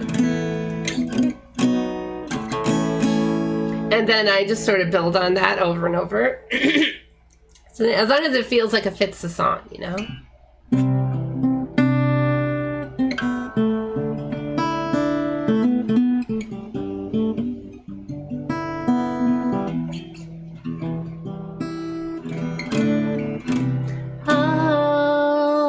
In your eyes, I'll say goodbye to the light. Lost in your eyes, something like that. Like I'll just like sort of play these chords over and over.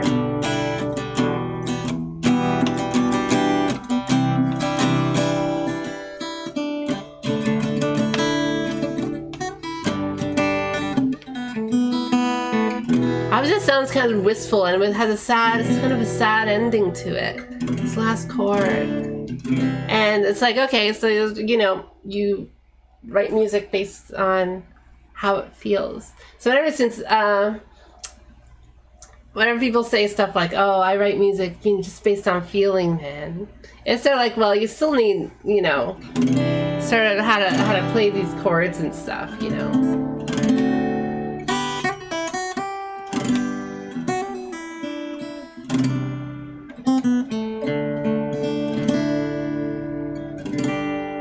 Have you ever tried writing music to lyrics? I think I have a few times. Sometimes I'll just have like, oh, I just want to write some words, some poetry, some lyrics, and I'll try to write music on them later, which is interesting too. Sometimes I've just like watched like a little watch a little movie or something, and I'll play on my piano along to it, and I'm trying to get the feel of each scene and what the characters are doing. I'll try to play them on piano or guitar. The same sort of thing. So music isn't just, music can be anything. Music is wonderful. Music is, I'm trying to like share my love of music a little bit with this. I should probably, take off the guitar. I'll probably stream for another like half hour or so. Maybe I'll play a little video game. Does anyone want me to play a video game? Ugh. Oh no, my headphones are stuck. How did this happen? How did my headphones get stuck in? Oh. Ow. Let's get my headphones out. Ugh. Oh no, didn't I say I was gonna play some guitar? Let's see if I could sing. What kind of video? I have a list of video games in my Twitch below, in the Twitch bar below.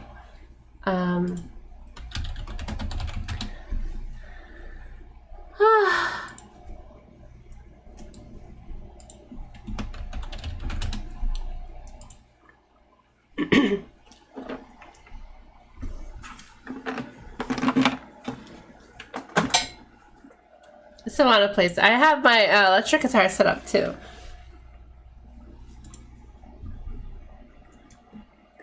Start singing a song in a manga, you just have to sit there imagining how it sounds like. Oh well, 20th Century Boys had such a cool thing because the mangaka actually did write a song for it.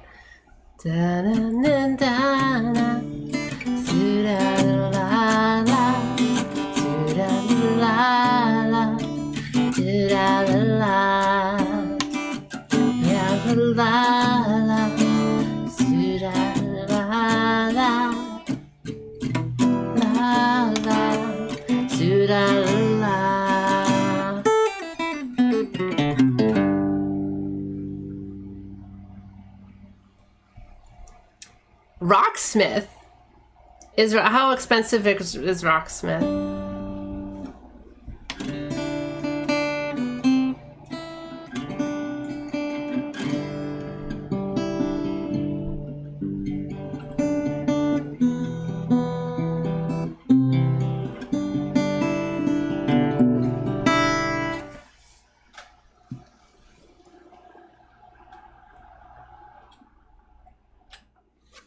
Oh, that sucks. A new one that sucks. How does it suck?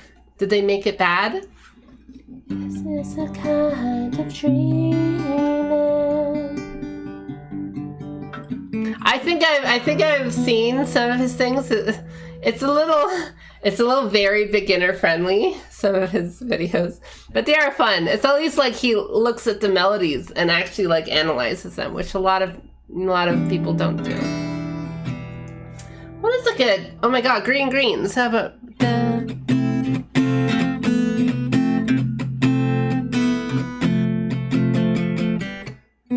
Rocksmith AI generated? Are you serious? That's really weird. That's really bad.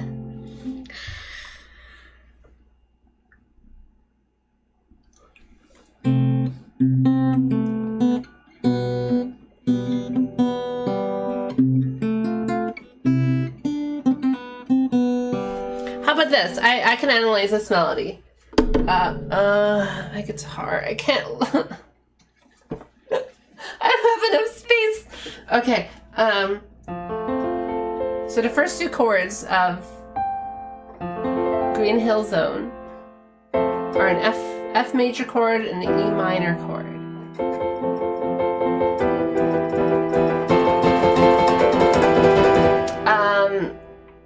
And I love adding extra notes.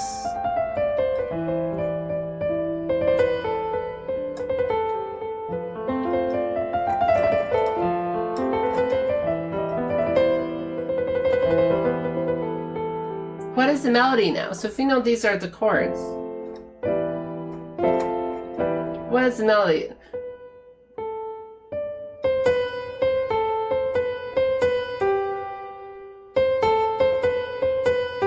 Okay, so it goes da da da da da da. So that's the first measure basically. The measure is this like 4 beats, like bum bum bum bum bum bum bum bum usually. So measure is like the first little block of music. Imagine. this melody is really simple. Look at it. What the melody is going A, C and A, and the chords the chords that are playing is an F, A, and C. So it's just playing the 2 notes of the chord. Call this like the harmony of this part is F major harmony. Stretch. Oh God, I can't stretch. I'm like 30 USD. I mean, I paid $30 for chordy that I think is not worth it. So see, this is the F major chord. It's saying in the bottom left, right? I don't choose the E minor. Look. And then what is the melody then? It's playing B, C, B, G, C, B, C, B, C, B, G. And the chords of an E minor chord are E, G, and B. Remember the pentatonic? That Black Keys song? We're doing this stuff. Well, E minor, we can get it out of that pretty easy. E, B, and G. We reduce it even more. Think of it like a chord. You're just reducing until you get down to 3 notes. Then you get a chord. I don't pirate video games. I only pirate music. And shows and movies. But that's illegal. It's for fair use. I'm teaching music, so it's for fair use.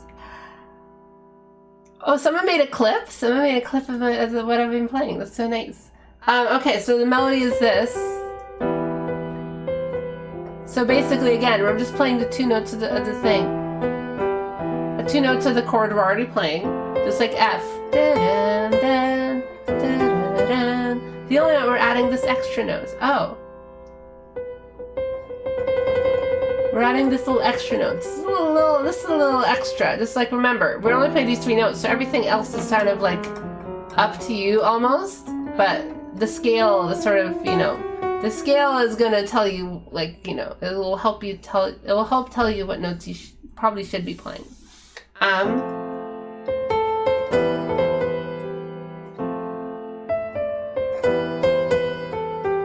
Oh, so what is this? Instead of just repeating this melody, it goes a little higher than lower.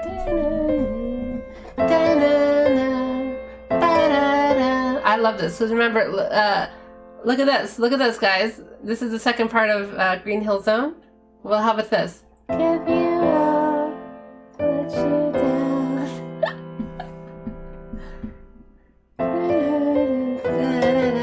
So, you're playing down these 3 notes. So instead it starts with the E. Well, what is the E?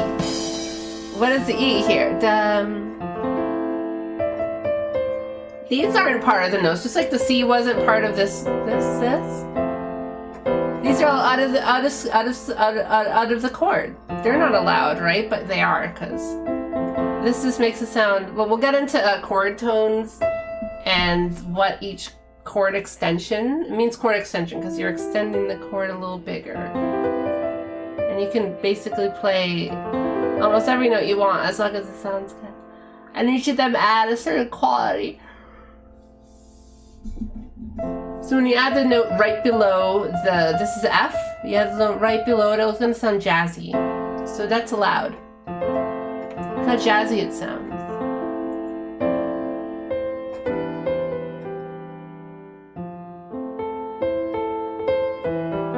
And then it just repeats it. But then for the last time, it goes down here. Oh.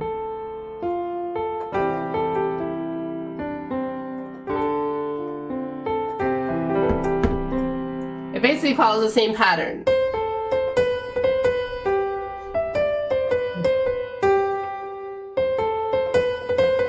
Okay. It's such a, it's a long melody. It's like a whole section long. But it makes sense. So for every melody that I play or learn or write, or I try to play it on piano, I try to play it on guitar, I try to make sense of how it is. Let's just think of the rhythms for it. Da, da, da, da, da, da, da. Without changing the notes, we're just into the rhythm. Da, da, da, da, da, da, da. Ba, ba, ba, ba, ba, ba, ba. Ba, ba, ba, ba, ba, ba, ba. it's the same rhythm over and over and over again, which is good. You know, you're really having some cohesion there. Every good song needs a bit of like cohesive, repetitive elements, and also experimental elements and like exploration. Because like the first chords all do this, dun, dun, dun, dun, and then the last chords do this. Dun. It's like repetition, and then something new. Even with the melody, it's repetition, but then something new. Something new. Then it does repetition again. It's the same thing, but then it does it again as something new. Even the something new is based on the same rhythm. Da da da da da da da. Ba ba ba ba da ba ba. Da ba da ba ba da ba ba. Ba da da ba da ba ba da. Ba ba ba ba ba ba.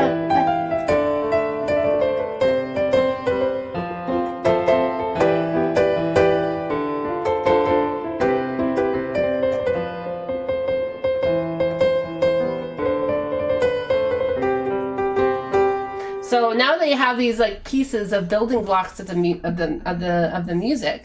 you have you can use that in like improvisation. Like you can do like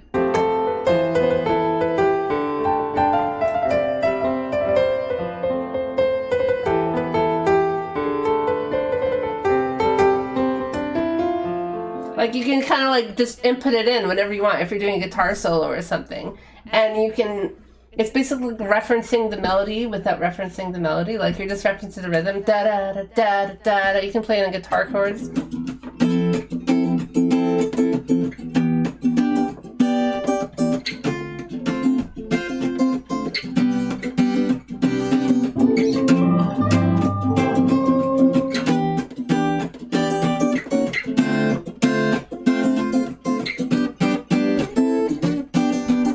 Like, you know, it's just with my guitar rhythm itself is referencing the melody of the rhythm of the main melody. It's such a cool idea, but you can only really get this if you really analyze the song deeply and understand like what the melody is doing, what the rhythms are, and everything else. So learning more about songs can help you express yourself better and express the song better and give the song a lot of energy. If I was like playing the song live, I would be trying to explore it in all sorts of new ways and really wring out of it all the energy I can out of everything, because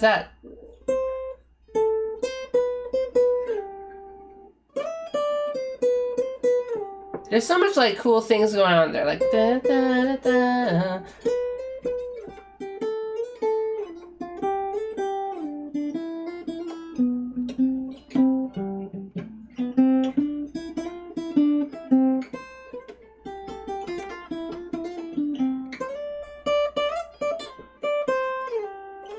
There's so much like, you know, little interesting ideas, and if you're like improvisationizing, if you're improvising, you can just, if you just have a couple of building blocks, one or two, you have, okay, verse, melody, rhythm, maybe like a single chord progression in your head. You can just improvise for hours. It's based on mixing around all these different few building blocks, right? You're basically taking a couple of ideas and just building up on them, expanding them, mixing them up, remixing them together.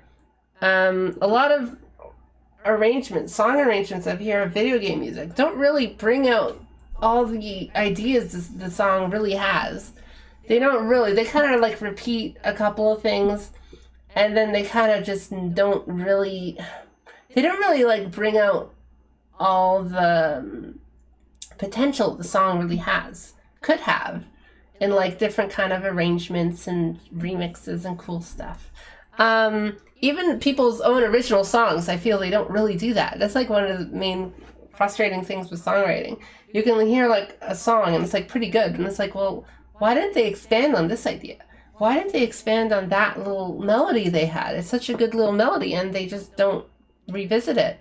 And maybe they didn't even understand that it was good, and they didn't understand how the melody works or why it worked the way it did, and they just kind of forgot about it. and they never revisit it again. It kind of sucks because like once you write a song, you can't like rewrite it. It's one and done, right? Kind of, unless you like re-record it, but that's lame. It's sort of like, well, like, I mean, I guess you're like a jazz cover recorder or something.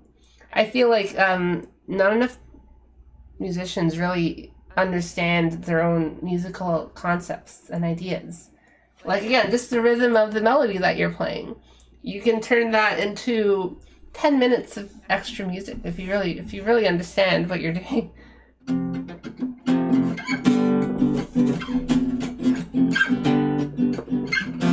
Never going faster. I'm trying to go faster. I'm trying to go faster. Go faster than you. I don't know. There's all kinds of like funny ideas you can do if you know the different chord progressions that could work with it. I gotta go faster.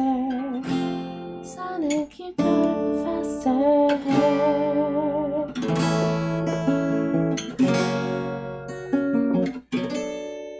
And like, you know, how to link together all these different chord progressions and different moods you had. How about we turn it into a minor key song?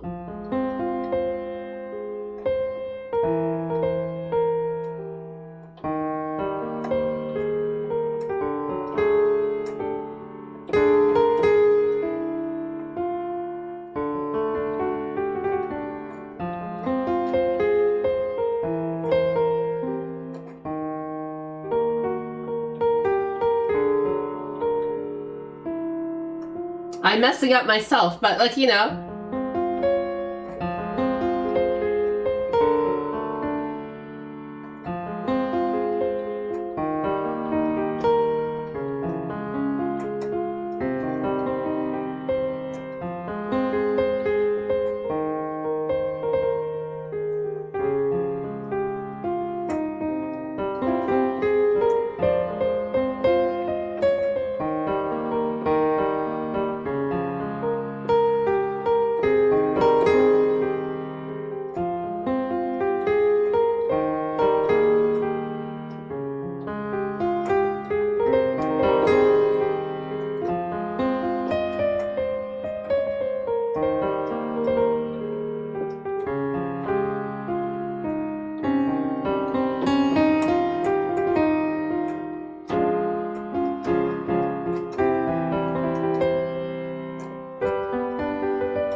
There's all sorts of like, fun ideas you can do with a single musical idea.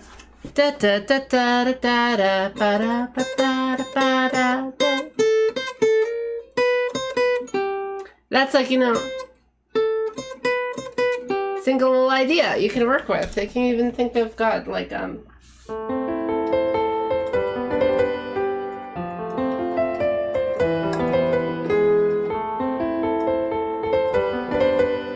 I'm literally saying the same notes. I'm not even changing the notes here. It's literally just da-da. Remember, C, A, the same exact pattern as here. Well, what if you just change these chords?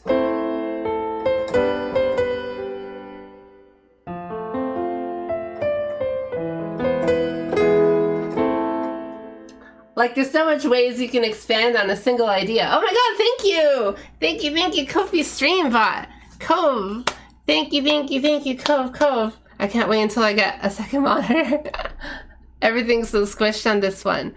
It's the army that has the absolute. Oh wait, Koval, $2.99. Oh, Koval. Oh, thank you for watching.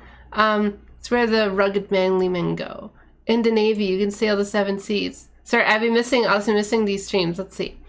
Retro game songs are inspired by bands like T-Square, so they all sound jazzy. Oh, well, friggin' I prefer Cassiopeia.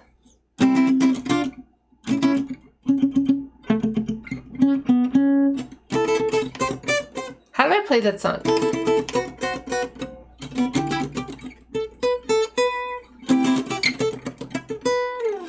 It's such a cool song. Ayasake or something?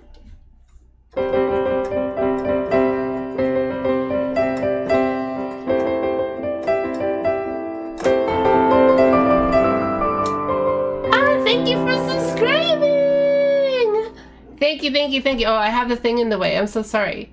I have the thing. Let's get rid of this. Thank you, Random Moose Brains. Oh, I think you're one of the new chatters too. I expect viewers of Mini's content to be more interested in the Navy. Video game music is tough because it's be a loop and not distracting. Yeah, that's true. But like in a whole soundtrack, you have so much possibilities to expand on a single song idea, right?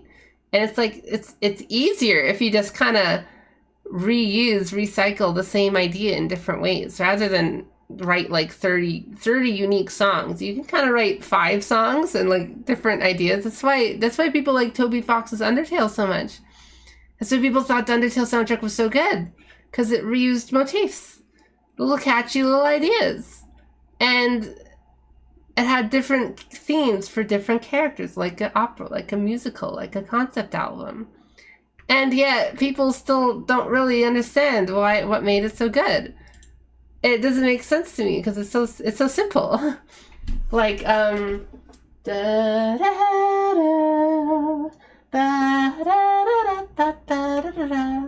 When the Save the World theme comes, like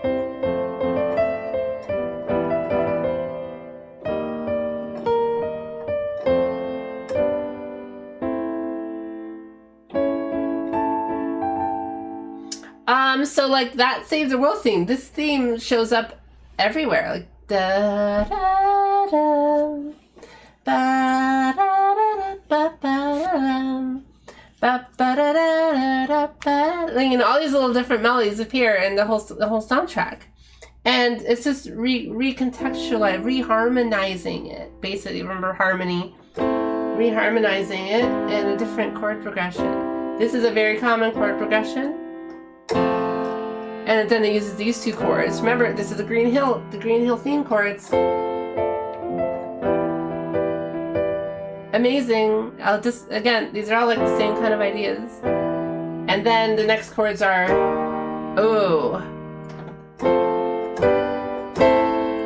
just like, all these things like are understandable if you understand like music theory stuff.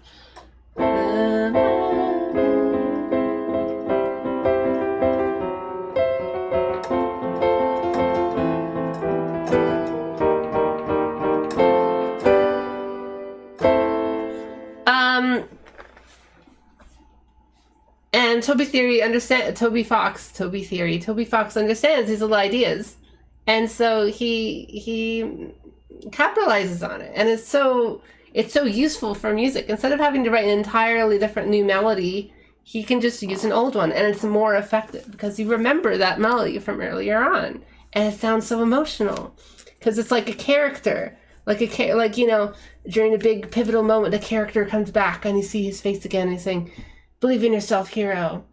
And it's like, well, you can do that with music. You can have the melody come back after like half an hour later in the game from one of the earlier zones and come back in triumphant tone. Or from a concept album, you can have one of the first intro songs. So maybe just a simple little piano song represents some like childhood memory. And then half an hour in a big epic song, rock song, you hear the melody again. It's like, oh, it's so perfect, it's so magical. And it's like, that's not difficult really to do. You have to really, you just have to understand what chords you're playing, what scales you're playing, what the melody even is. But a lot of musicians have no idea what they're playing. They don't know what chords they're playing. When they're playing like, they can't name those chords. And it's not that naming the chords is bad. It's more like if you can't name those chords or know what notes those are, you can't play it in a different key. You can't do something like this.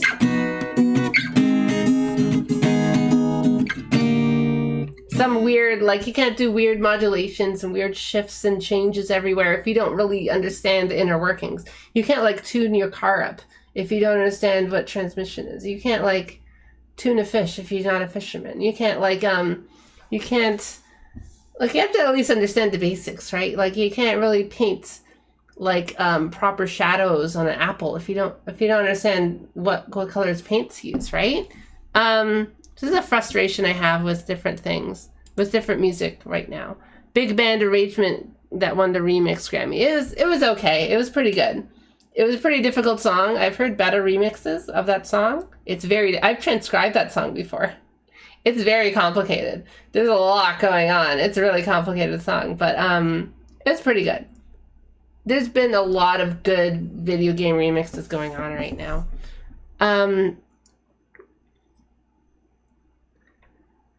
Sorry, I'm going to read my chat now. I've been enjoying the 2 streams and checked out some of the VODs. Cool stuff, yo. Thank you so much. Thank you. I imagine, like, I'm making these for, like, VOD viewage. I want people to go back to them and, like, oh yeah, well, let's put some things on. I want people to go back to them and have, like still be useful to people, you know? Let's have some fun gifts going. Tons of stuff uses leitmotifs. I'm kind of fantasy hater, but I love the shrine melody from those games. So yeah, I mean, Final Fantasy, it became famous because of that. The friggin' motifs. Everyone loves the motifs, and this is such an amazing motif because it's literally just, if this is the C major chord, it's just playing these notes, but it's playing the note in between. It's playing the note in between this note, and it's playing this note, Green Hill Zone chord, this note in between. It's such a useful motif because you can kind of put it to any chord you want as long as you play that note in between. It's so useful. Me hearing a leitmotif and getting me so hard I lose brain flow to my brain. I think I have COVID. This makes me tear up so easily. Yeah, I know, right? It's so good. Save the World is so amazing. Toby Theory sounds like a terrible YouTube channel.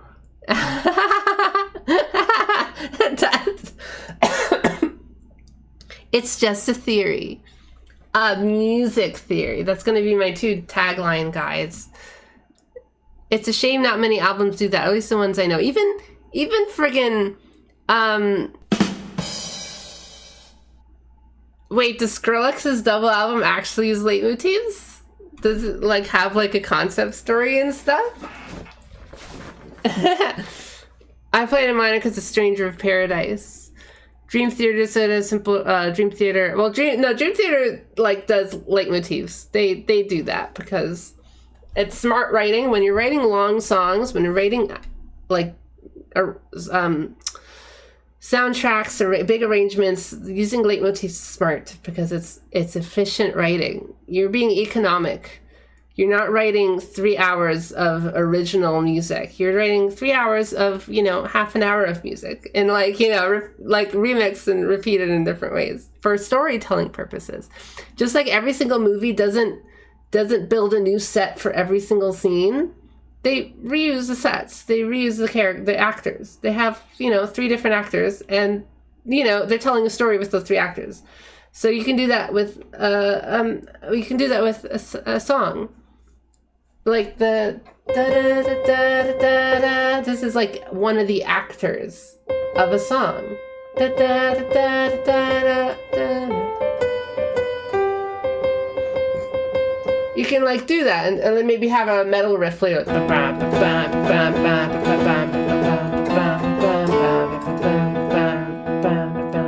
You can do that. That's a whole it's a whole new song you just wrote right there. You can like develop that into a new song and you have it. So it's so like easy if you know how the building blocks of music work. This is a chaos check. I need at least 6 jacks to post in this chat and show you are always here to kill chaos if someone needs it. Let's go, gentlemen. I'm chaos fisting everyone in chat to show my dedication. They're quite out-of-pocket movies out there. Hello, new chatter. Hello, Trebgarta. Hello. We're having a nerd off with music theory ideas and leitmotifs. I love leitmotifs. I love it. Again, sometimes leitmotifs don't have to be melodies. They can be rhythms. They can be mixing two melodies together. You know what's really, really annoying? When I have like, there's like a musical or a concept album and there's no real remixing going on. There's no real rearranging. There's no real like actual playing with the melodies. It's just the worst ones in the world just like do a medley. They just like play the exact same chord and song at the end, like of some big epic thing. They just replay basically like a part of the song. And then right after they replay a different part of the song or a different song, like whatever. They just string different songs together, almost like editing or cut up editing. It's like, well, what's the point? I already heard this before. And unless you're adding something new, like adding new lyrics to it, that's a cool idea. Changing the chords underneath. Like instead of these chords, you're doing these chords instead.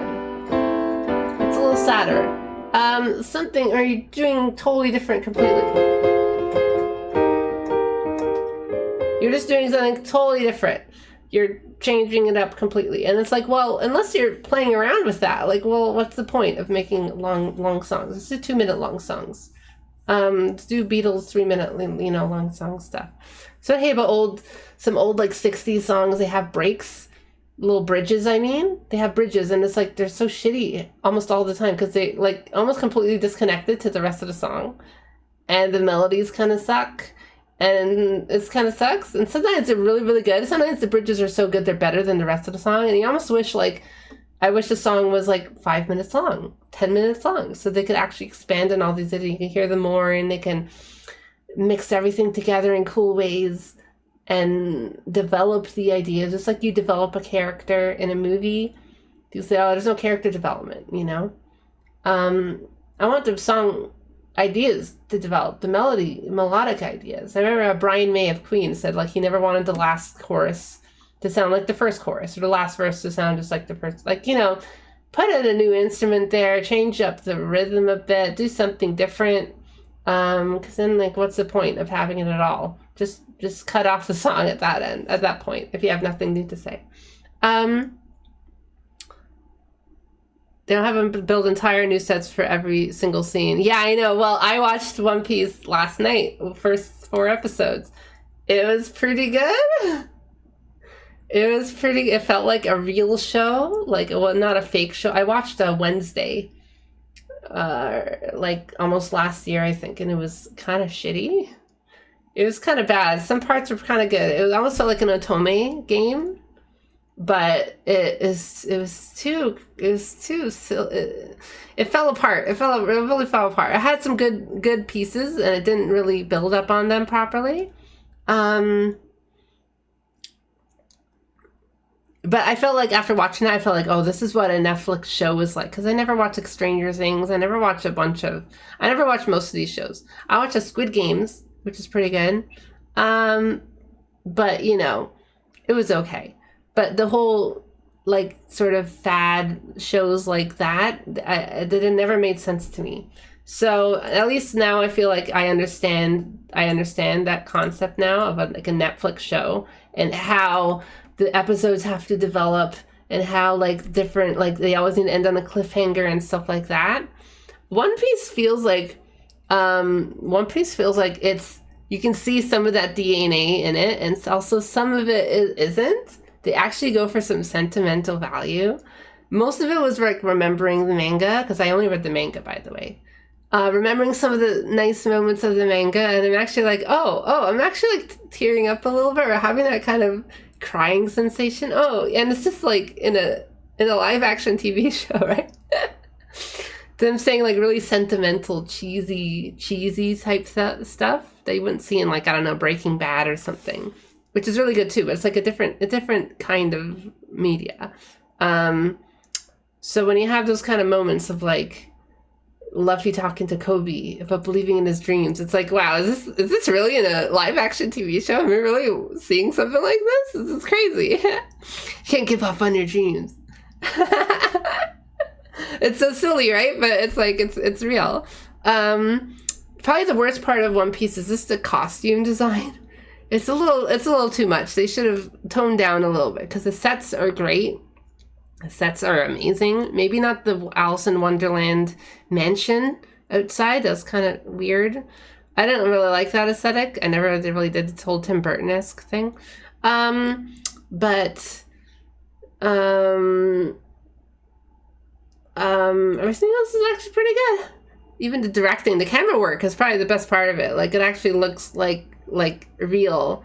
It doesn't look like it's fake, you know? It actually, oh, these are actually like real camera angles. They maybe abuse the whole angled shots a little bit, but whatever. I don't care. It's better to abuse it a little bit than not.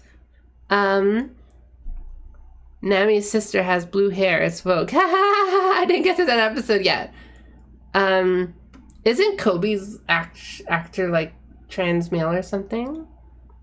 They're really good. They're doing like the whole nervous, like rookie, but inspired, while Garf is kind of an asshole a little bit, but also, you know, still better than most, you know. One Piece was always really good with that, especially early on, showing like both the pirates and the Marines could be good or bad, but they're not like the same, obviously. They have different goals, but you know, one of the first things we see is a horrible pirate, the big girl. And then we see a horrible Marine, the guy with the shitty son, you know? Went to see what TV thought of the show, and the whole throat is being weird about it. One Piece sucks. One Piece, I don't really catch up with One Piece anymore. It's a little too much. I'll catch up in a few months or whatever. It's really funny. I haven't seen anyone really mad about different stuff in it, but it's pretty good. Pretty good.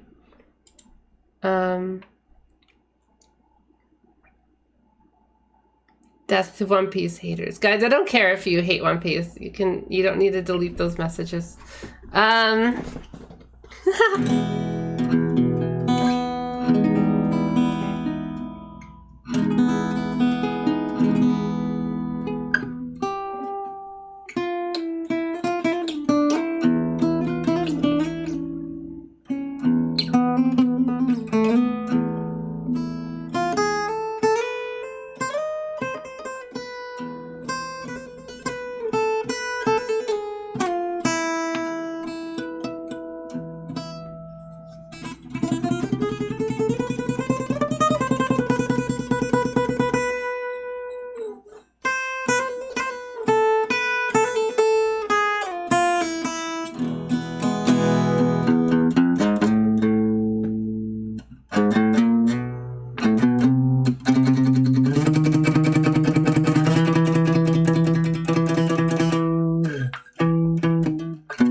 I love that melody. It's such an interesting melody. Let's try to play it on guitar.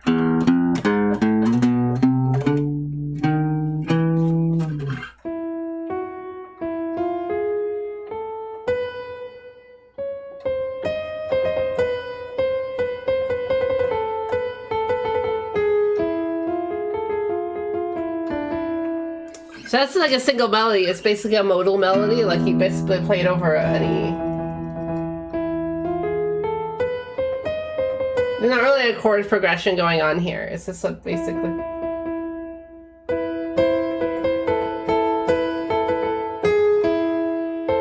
Maybe an A minor or something, like very simple. It's cool. I want to turn that into a song. Let's see if we could turn that into a full song. So the melody goes like. So I know to play this. Okay.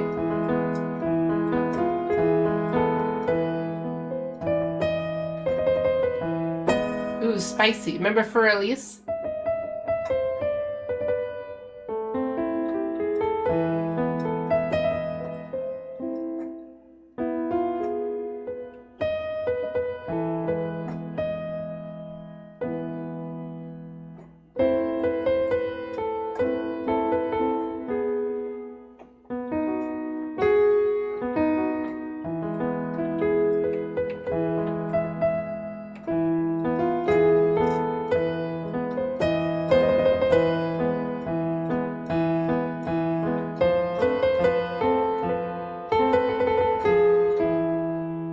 Yeah, that makes more sense. F makes more sense. See, this is the sort of thing, like, if you didn't know what chords were or how chords worked or anything like that, you wouldn't know what chords to play underneath. So maybe your guitarist was doing all this stuff. This friggin' tremolo picking showing off. But you wouldn't, like, if you're the other guitarist, like, what the hell do you play? How do you know what other notes to play? Because you don't know the full scale. You don't know what chords are. Or the basis. Like, what the hell do you play? You probably just...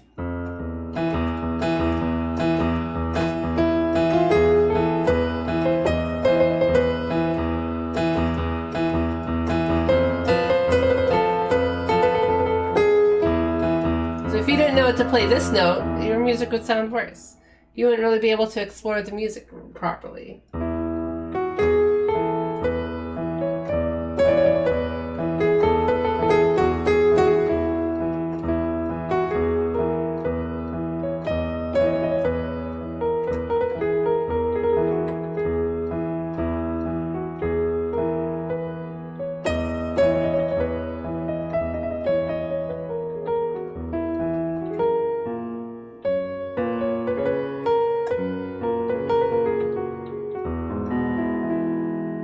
I'm putting it into the dream mode, Miserlou Lydian edition.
Oh god, I got lost in thought. I was just improvising.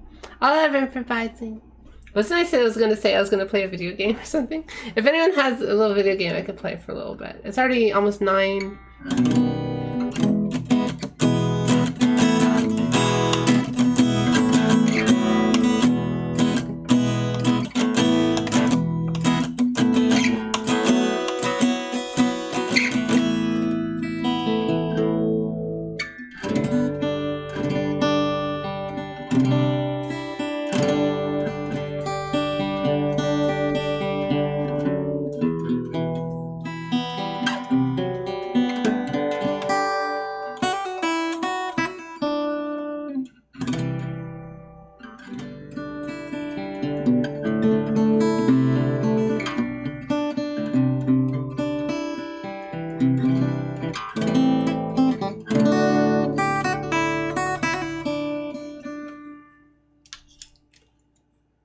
The sad 2000s rock radio song scale. This is a major scale. I'm playing a major scale. I'm playing it a little lower. I'm starting on this note instead.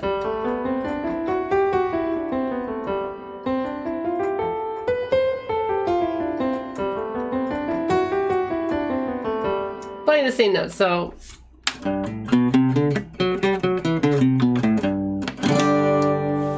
and all the chords that go with it.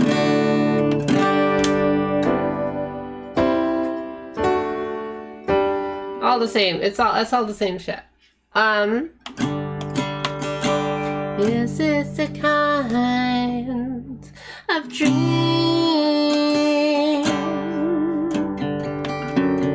floating out on the tide,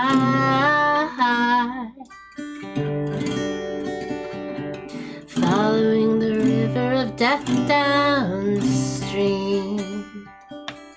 Or is this a dream? There's a fog along the horizon,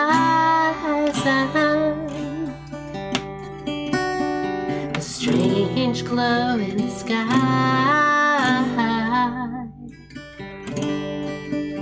and nobody seems to know where you go.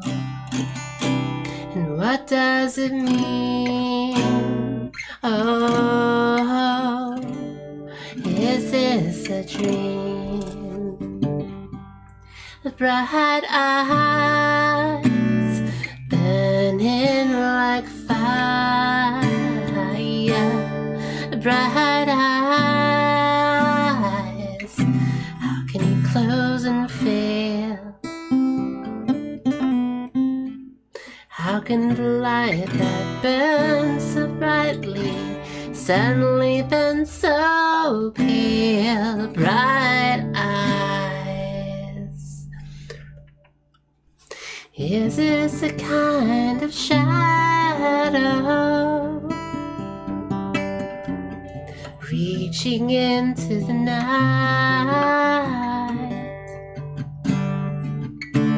wandering over the hills unseen? Or is this a dream?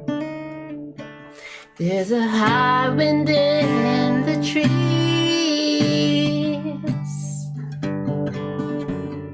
slow sound in the air. Nobody ever knows when you go. Where do you start?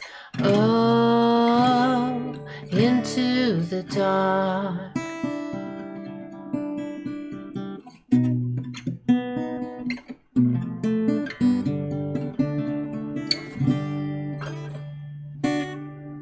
Bright eyes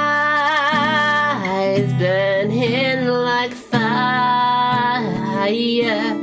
bright eyes, how can you close and fail? How can the light that burns so brightly suddenly burn so pale? Bright eyes.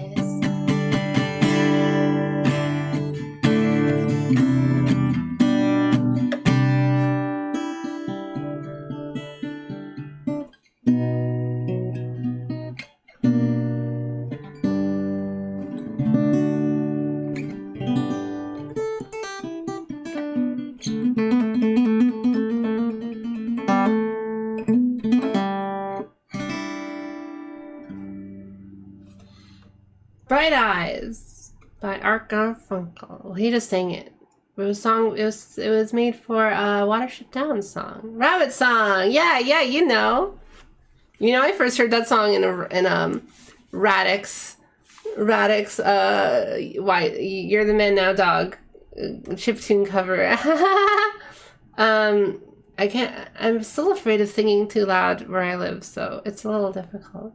And these chords, what are the chords here? So it's like, you start, nobody seems to know where you go, and nobody seems to know where you go.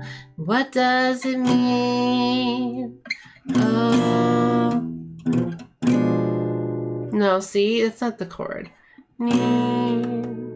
Oh, is this a dream? This was how is this a dream? See, this is how I figure out songs. I know the melody. So a chord is saying here, it's E diminished.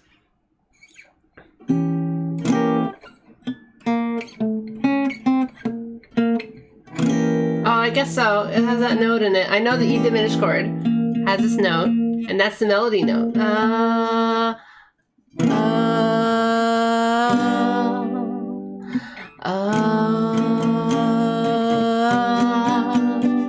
I know this note. This is two melody notes, so it goes like.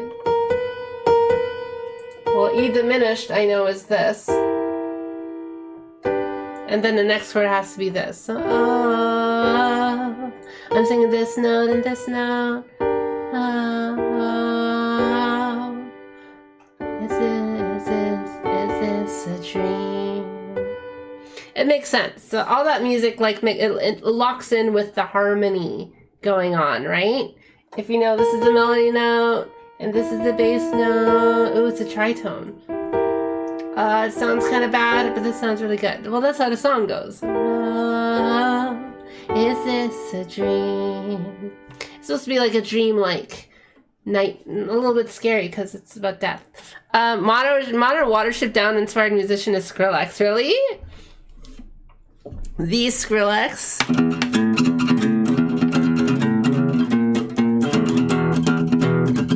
Call 911 now. I don't even know how the songs go. I'm just shit posting.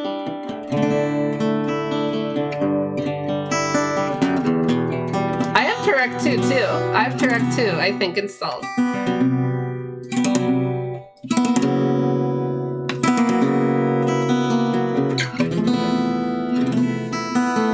I think this is Tristan from Diablo 2.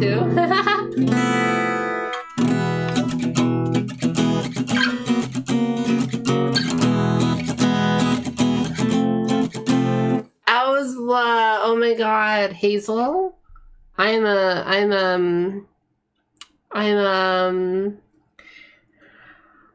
Fiverr fan. The weird little rabbit. I'm a Fiverr fan. I wish Fiverr was more in the latter half of the book, because it became all bigwig. Bigwig is good too. What song do I wanna sing? I'm getting a little sleepy, and I kind of went over a whole bunch of stuff. So next time, oh yeah, I told you guys I would go do constant bloom analysis, but I'll do that next time because I'm not sure people listen, and we already have a bunch of stuff already. Strange are the days, strange are the days, how they seem out of place. Spring in the road to defeat the ridden snow.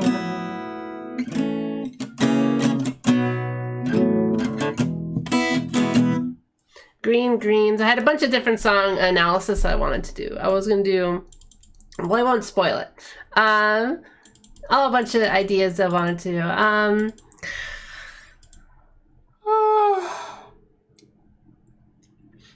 We'll do a song analysis of, well, we did a little bit of Green Hill Zone. We'll do Green Greens from Kirby again.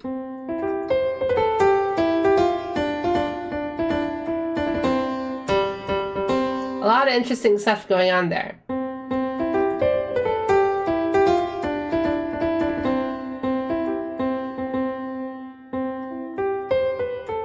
Let's do the rhythm. Like, listen to the rhythm.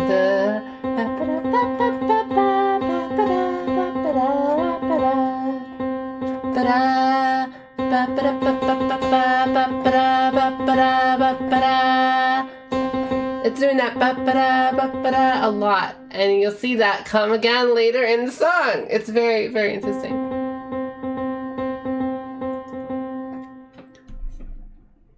Yeah. Well, Blomel Dude it's part of the song. So okay, next song is "Constant Bloom" by Moon Safari.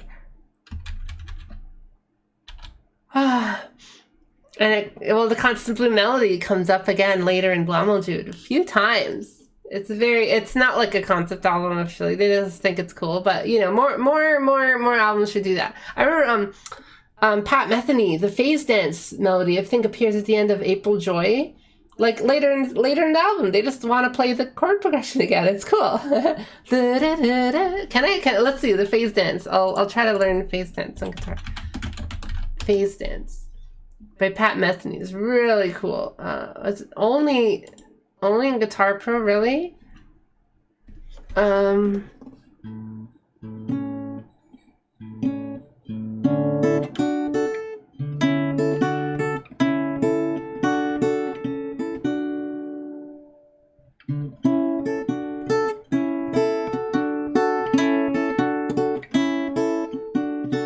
sure these aren't. What the heck is the bass playing? This isn't how it goes. I'm looking at freaking Ultimate Guitar. What is the bass line then? Dun, dun, dun, dun, dun.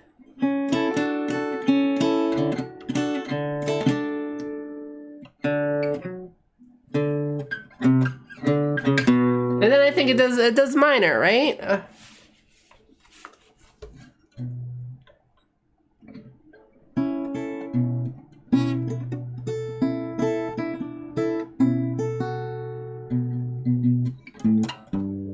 Then I think it does G.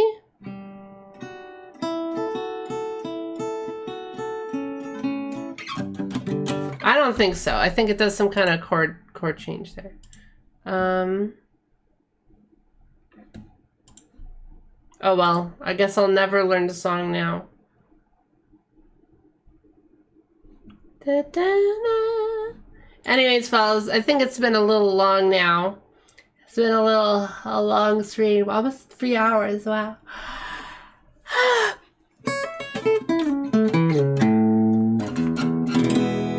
You can continue. Tune in next time. Probably either Sunday or Monday afternoon or evening.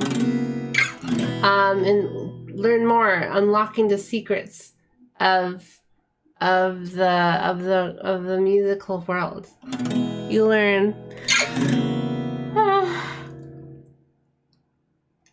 how to write songs, how to write melodies, what a chord progression is, how to improvise, how to reharmonize. Well, you like one harmony? We're gonna change it.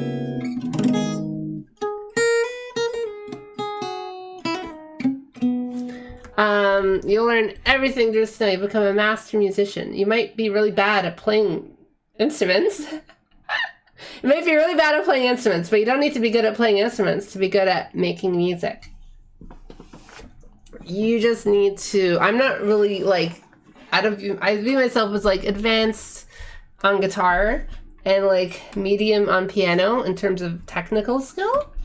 But like I view myself as more of a writer, composer than I do as like an instrumentalist, you know? I sort of like hit a plateau with my I sort of hit a plateau with my music, with my guitar playing, because I can't play like Polyphia or like the Math Rockers or like really complicated, super technical stuff. I play like sort of what I feel like, well, I wish I could play a little better, of course, I always do, but like I feel like I've hit like sort of a plateau with it. With piano, maybe a little bit too. I can't really play very well. I wanted to do a song notation playing stream. So I'll just stream whenever I feel like it. If I want to learn like a notation song, like an old classical like Mozart or Bach song, I'll like pick and go, all right, let's try to sight read this. And I'll make notes on like the page, like, oh, this is a C note. Okay, this is a thin chord, and I'll like try to figure it out live, even if nobody watches. It's just for me, like as a little exercise for myself. And maybe I'll teach you guys how notation works, because I'm not very skilled in notation either. So we'll both be learning notation stuff together. Syllabus. No, there's no syllabus, just in my head. Again, I have the whole syllabus in my big notepad file.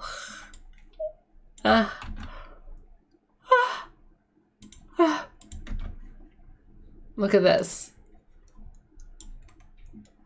Guys, you don't know what you're getting into here. Listen, I will do like if anyone has analysis, song analysis, I'll listen to it and I'll try to figure out the chords. What's that?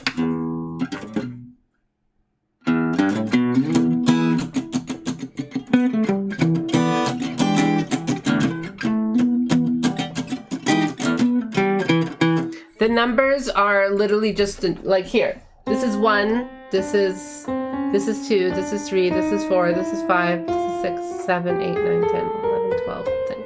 So I'm saying there's, to play a certain scale, you play 1, 2, 3, 4, 5, 6, 7. 1, 2, 3, 4, 5, 6, 7. If I'm saying, there's a scale that goes like this, the scale to play,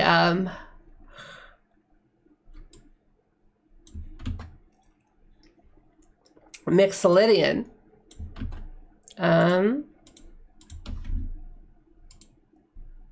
1, 3, 5, 6, 8, 6, 8, 10, 11. What the hell is that? All right. 1. That's 1. Well, we won't play 2, so we won't play. It's saying to play 3. So 3. That's the third note. It's not playing to say 4. It's saying to play 5. Okay. Play the 5th note. There we go. And then 6. Well, this is right next. 6. This is the 6th note. We skip 7. We go to 8. We skip 9. We go to 10. Then we play 11. All right. We skip 12. We play 1. So all those notes together are this one, that one, that one, that one, that one, that one, that one, that one. There we go. Mixolydian.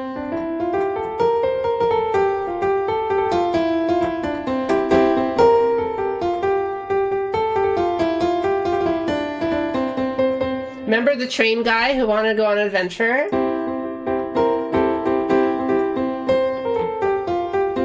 That's a scale. We're playing Mixolydian. So they're literally just number instructions. I did say key singers is one thing earlier, but I didn't know scale positions for like a jazz or blue band. Scale positions, I don't know all the scale positions of like anything on guitar. It's more like, again, like if you know the numbers, then you can play them on any instrument. Like if I know these.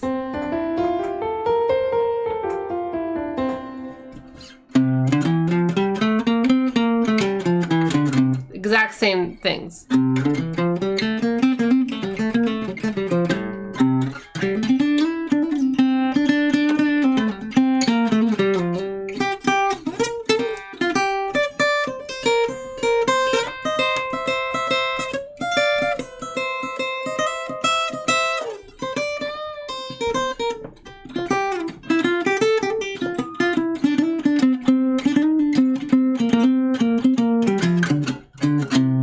If you noticed, I was playing this note a lot too, even though the scale said not to play that note. I was supposed to play this note, not this note. But in the blues, you can play whatever you want almost.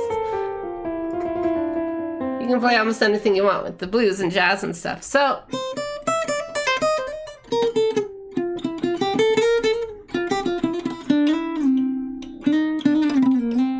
very cool, very cool. See, blues is a lot more flexible. Mixolydian is pretty flexible. Mixolydian is very closely related to blues. So I have a whole lesson on that too, on blues. I'll do a whole blues lesson.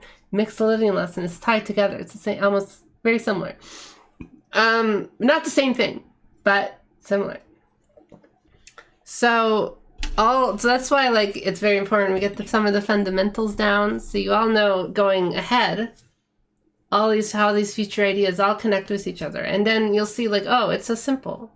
At the end of all this, you'll see this is so simple. This is so easy. It looks complicated now. So I'm playing lots of examples to try to get in your head like what it really sounds like, you know?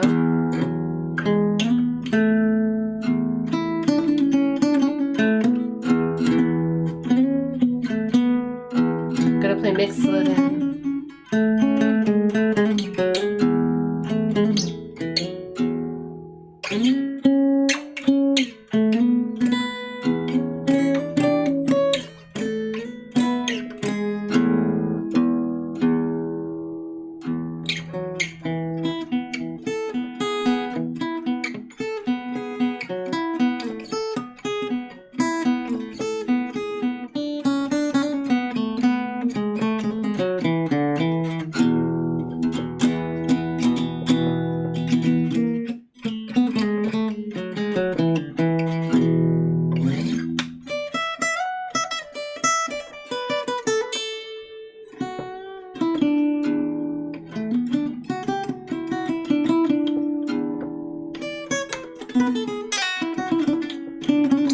Like, more important than scale positions is if you actually know what each note means, what each note can add to the song. This is pretty good. This is that B note, remember? B power chord. This can add some power. This can add some lift. Ooh, and this adds some spice, some adventure.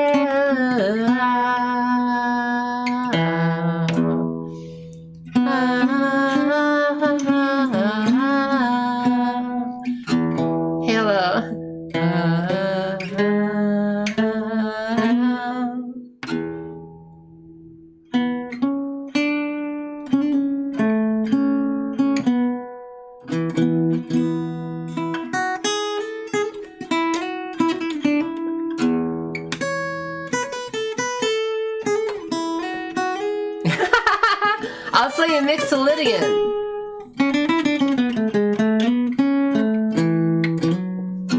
And then I play this. What's going on?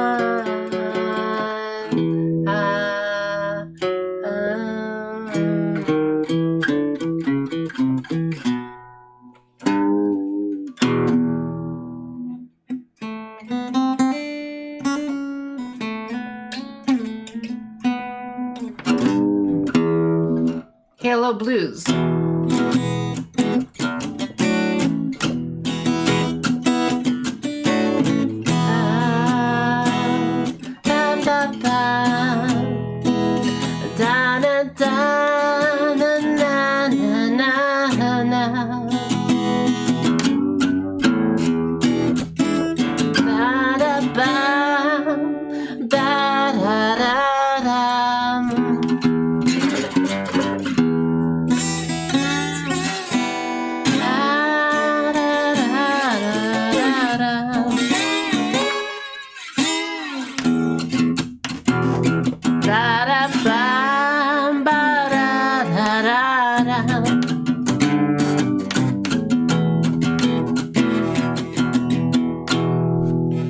Like, it's such a simple little melody. Ba-da-da-da-da.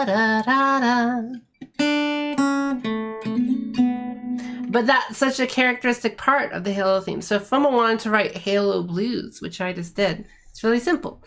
I know I can play these sorts of notes in the Mixolydian bluesy, and like I know all the kind of things that work with it, and I know the melody of the Halo song.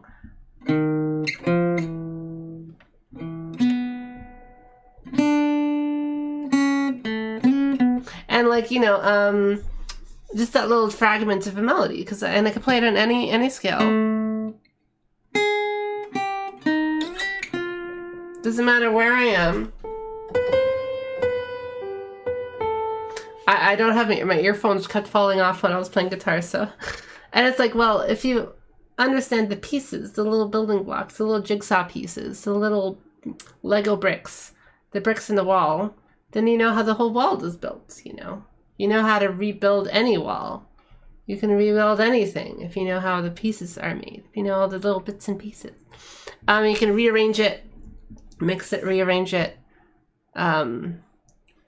whatever you want with it, if you understand the pieces. So I never liked musicians who said they don't understand the pieces that they're playing. I think it helps you make cool stuff like Halo Blues, or you can make you can make it into any of the other things as opposed to the big whole big like thing.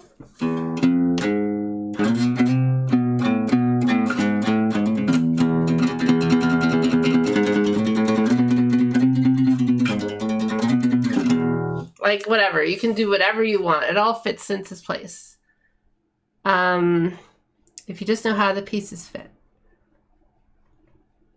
Pieces fit, 'cause I watched them not go away. It just helps you make music. Like, if you really like making music, you should want to know, you know. You should want to learn all these things, because it's cool. It helps you make fun, cool things. And not have to wait for, like, I don't know, some remix smasher on YouTube to match some songs together. I know the pieces fit as I watched them fall away. Maybe we'll try to learn like a Tool song on here.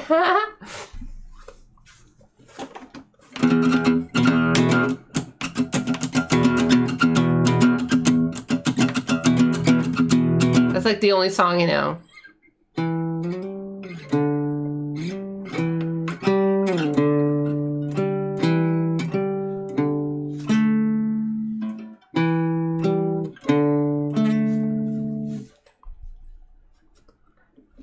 Just not the one of the type singers is so fucked you'll be here all night. Oh, that's all the Tool songs. That's all of them. That's all of them. Tool would be pretty interesting for my rhythm lesson. So I have some rhythm like ideas planned too. Like, well, we already went over a few of them. So, anyways, I guess let's do a rate. Let's do a rate. This video producer. I'm glad you guys are liking these streams. If you guys like these streams, thank you for tuning in. I'm kind of just liking playing music. If I have a little, I want to learn the song on guitar. I'll just do that on stream, whatever. This song sounds nice. Let's analyze it. It's a little freeform. We did a bunch of lesson stuff earlier, I guess. Schism is just particularly fucky. When I was just chilling in Final Fantasy watching a stream, I finally got enough MGP to buy my Sabotander Emperador. Oh my god. Oh my god, finally you finally have that. I don't even know what I'm at. I haven't gambled in a long time in MGP. Maybe I'll spend the night just playing that. No, I wanted to finish One Piece, I think. These streams are so good. I dig the concepts. Thank you. I mean, I'm not playing video games. I'm not doing anything too exciting. I'm kind of just ranting and talking.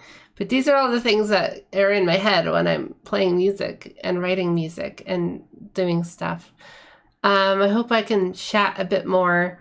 And maybe if even one of you guys picks up a musical instrument, even if you don't pick up a musical instrument, go get a DAW. Go get a DAW and like play with the piano roll and some instruments. You don't need to play a musical instrument to make music, you know, obviously these days. I don't really care. You know, there is a sensation of it's really cool to really feel it in my fingers when I'm playing the chord. There's something like that you can't really replicate with a piano roll, obviously. But if you can like just like get into understanding music, especially piano. Piano roll is a pretty like cool way to visualize music. Like let's get a thing at piano roll DAW. It's like it's kind of an innovation of how I don't know what this hat is doing here, but okay, let's do this.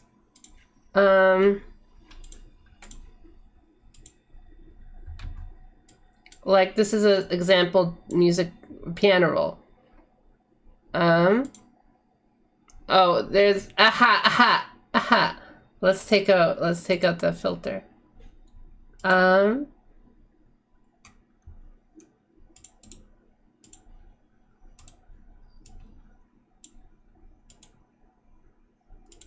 Here we go. So see, look at this. This is like all the things I've been teaching you already. Look, you can see the B note. You can see look, the B note. You can see EB, DB, E3, whatever. You can see all these things, right? Remember the B note? We were doing that. We were playing this note. The B is that like power chord note, the fifth note. So what is this chord? Let's see, EB.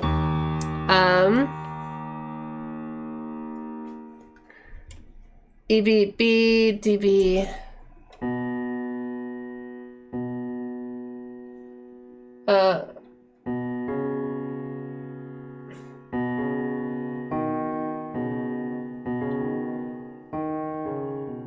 Anyways, well, we'll figure this out. But like, everything here is like just the notes I've been telling you, right? The chromatics. Like if I say F sharp, if this is a G, if this is a B, D,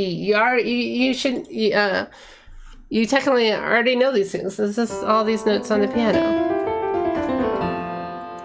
F, there's a G, there's a C note in there. You know this note is a C. You can sing it if you want to, you know? It's not a mystery. It shouldn't, like, it doesn't have to be a mystery. It's all there. It's all there. Oh, hey, wait, no, don't carry me out. No. Wait. I'll push you back. I'm playing with windows here. Anyways. Okay. So, I'm trying to learn Ableton because my digital music class uses it, but the piano roll sucks on it. It just makes me want to open FL. I mean, all I use is Reaper. I tried using different things and it's so difficult. And so much different music players are based on like segments. Like this is one block of music. This is another block of music. This is another block of music. And I kind of have a little different way of writing, like, you know, it's a little limiting, it feels. But obviously any DAW can basically do anything. It's basically just how you build it, how you structure it. I'm fully getting the theory. Children of Infinite Hell. If there's anything you would like me to cover next time, I would love to cover it. Because I want to do basics, but I also want to cover like, well, this is what the basics can lead to once you learn. Like I want to cover all the everything from advanced to very beginners.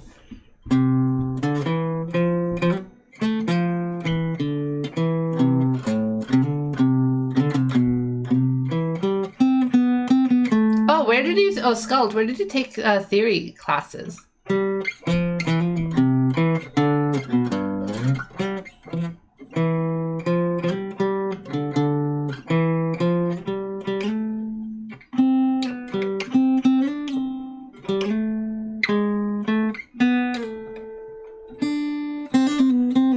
Also want to actually like put out some of my music, some of my other music, just so I can like have some, like, you know, I'm not just all talk. I do like write music too.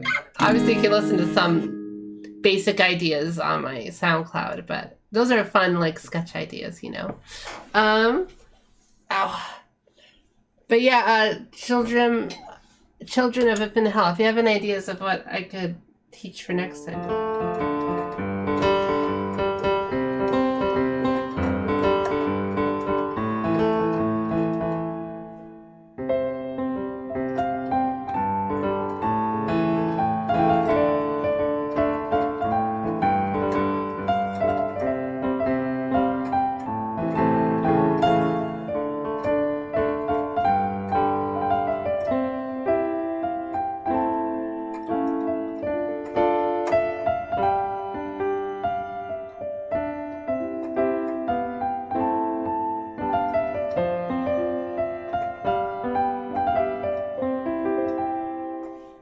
I've been playing along to some of these, but with Nolly Get Good Amp Sim. So I'm parroting you with Alta Gigent Tone Lamb. Oh, that's great.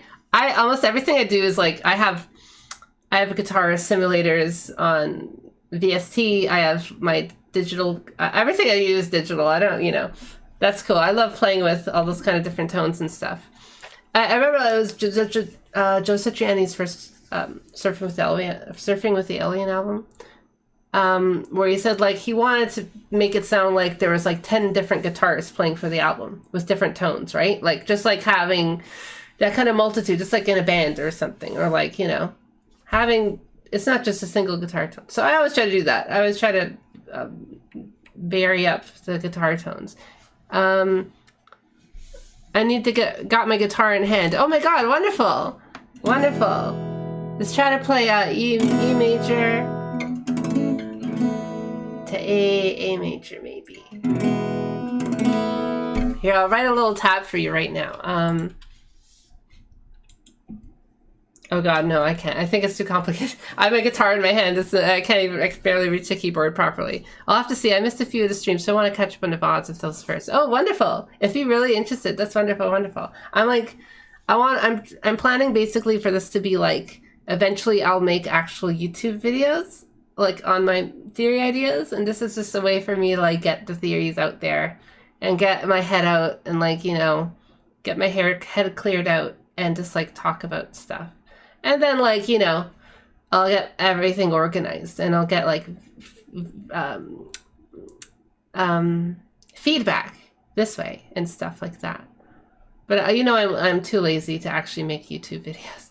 I have like YouTube video essays ideas of like big opinions I have on things, you know, hot takes.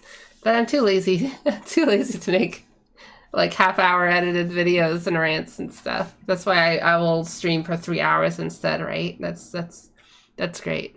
Yeah. What kind of guitar do you have? That's wonderful. I love people who pick up musical instruments. It's wonderful.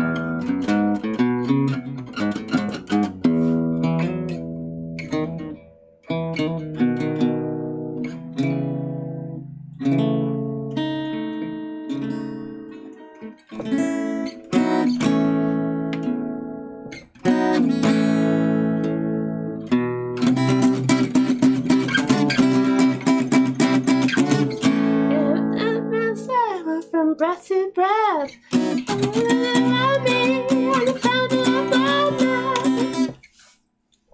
Surf and shoegaze who have a jazz master on the side. Ibanez RG. I have an Ibanez S, like a 10-year-old one. Over 10. Yeah, I think it's 10 years old. Yeah, I have all my gear listed below, and the Twitch below. I love Ibanez. I was, you know, my favorite guitarists are like Satriani and Vai, so I love Ibanez.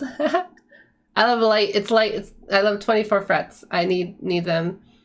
You know, it's nice. Shred machine. God, guys, I haven't actually eaten dinner yet. I just had a little brunch, so okay, let's I'm gonna do this. Video producer. Let's get a raid going. Guys, I will take requests for raids. I'm gonna do some kind of system where people can request who I'll raid after or something.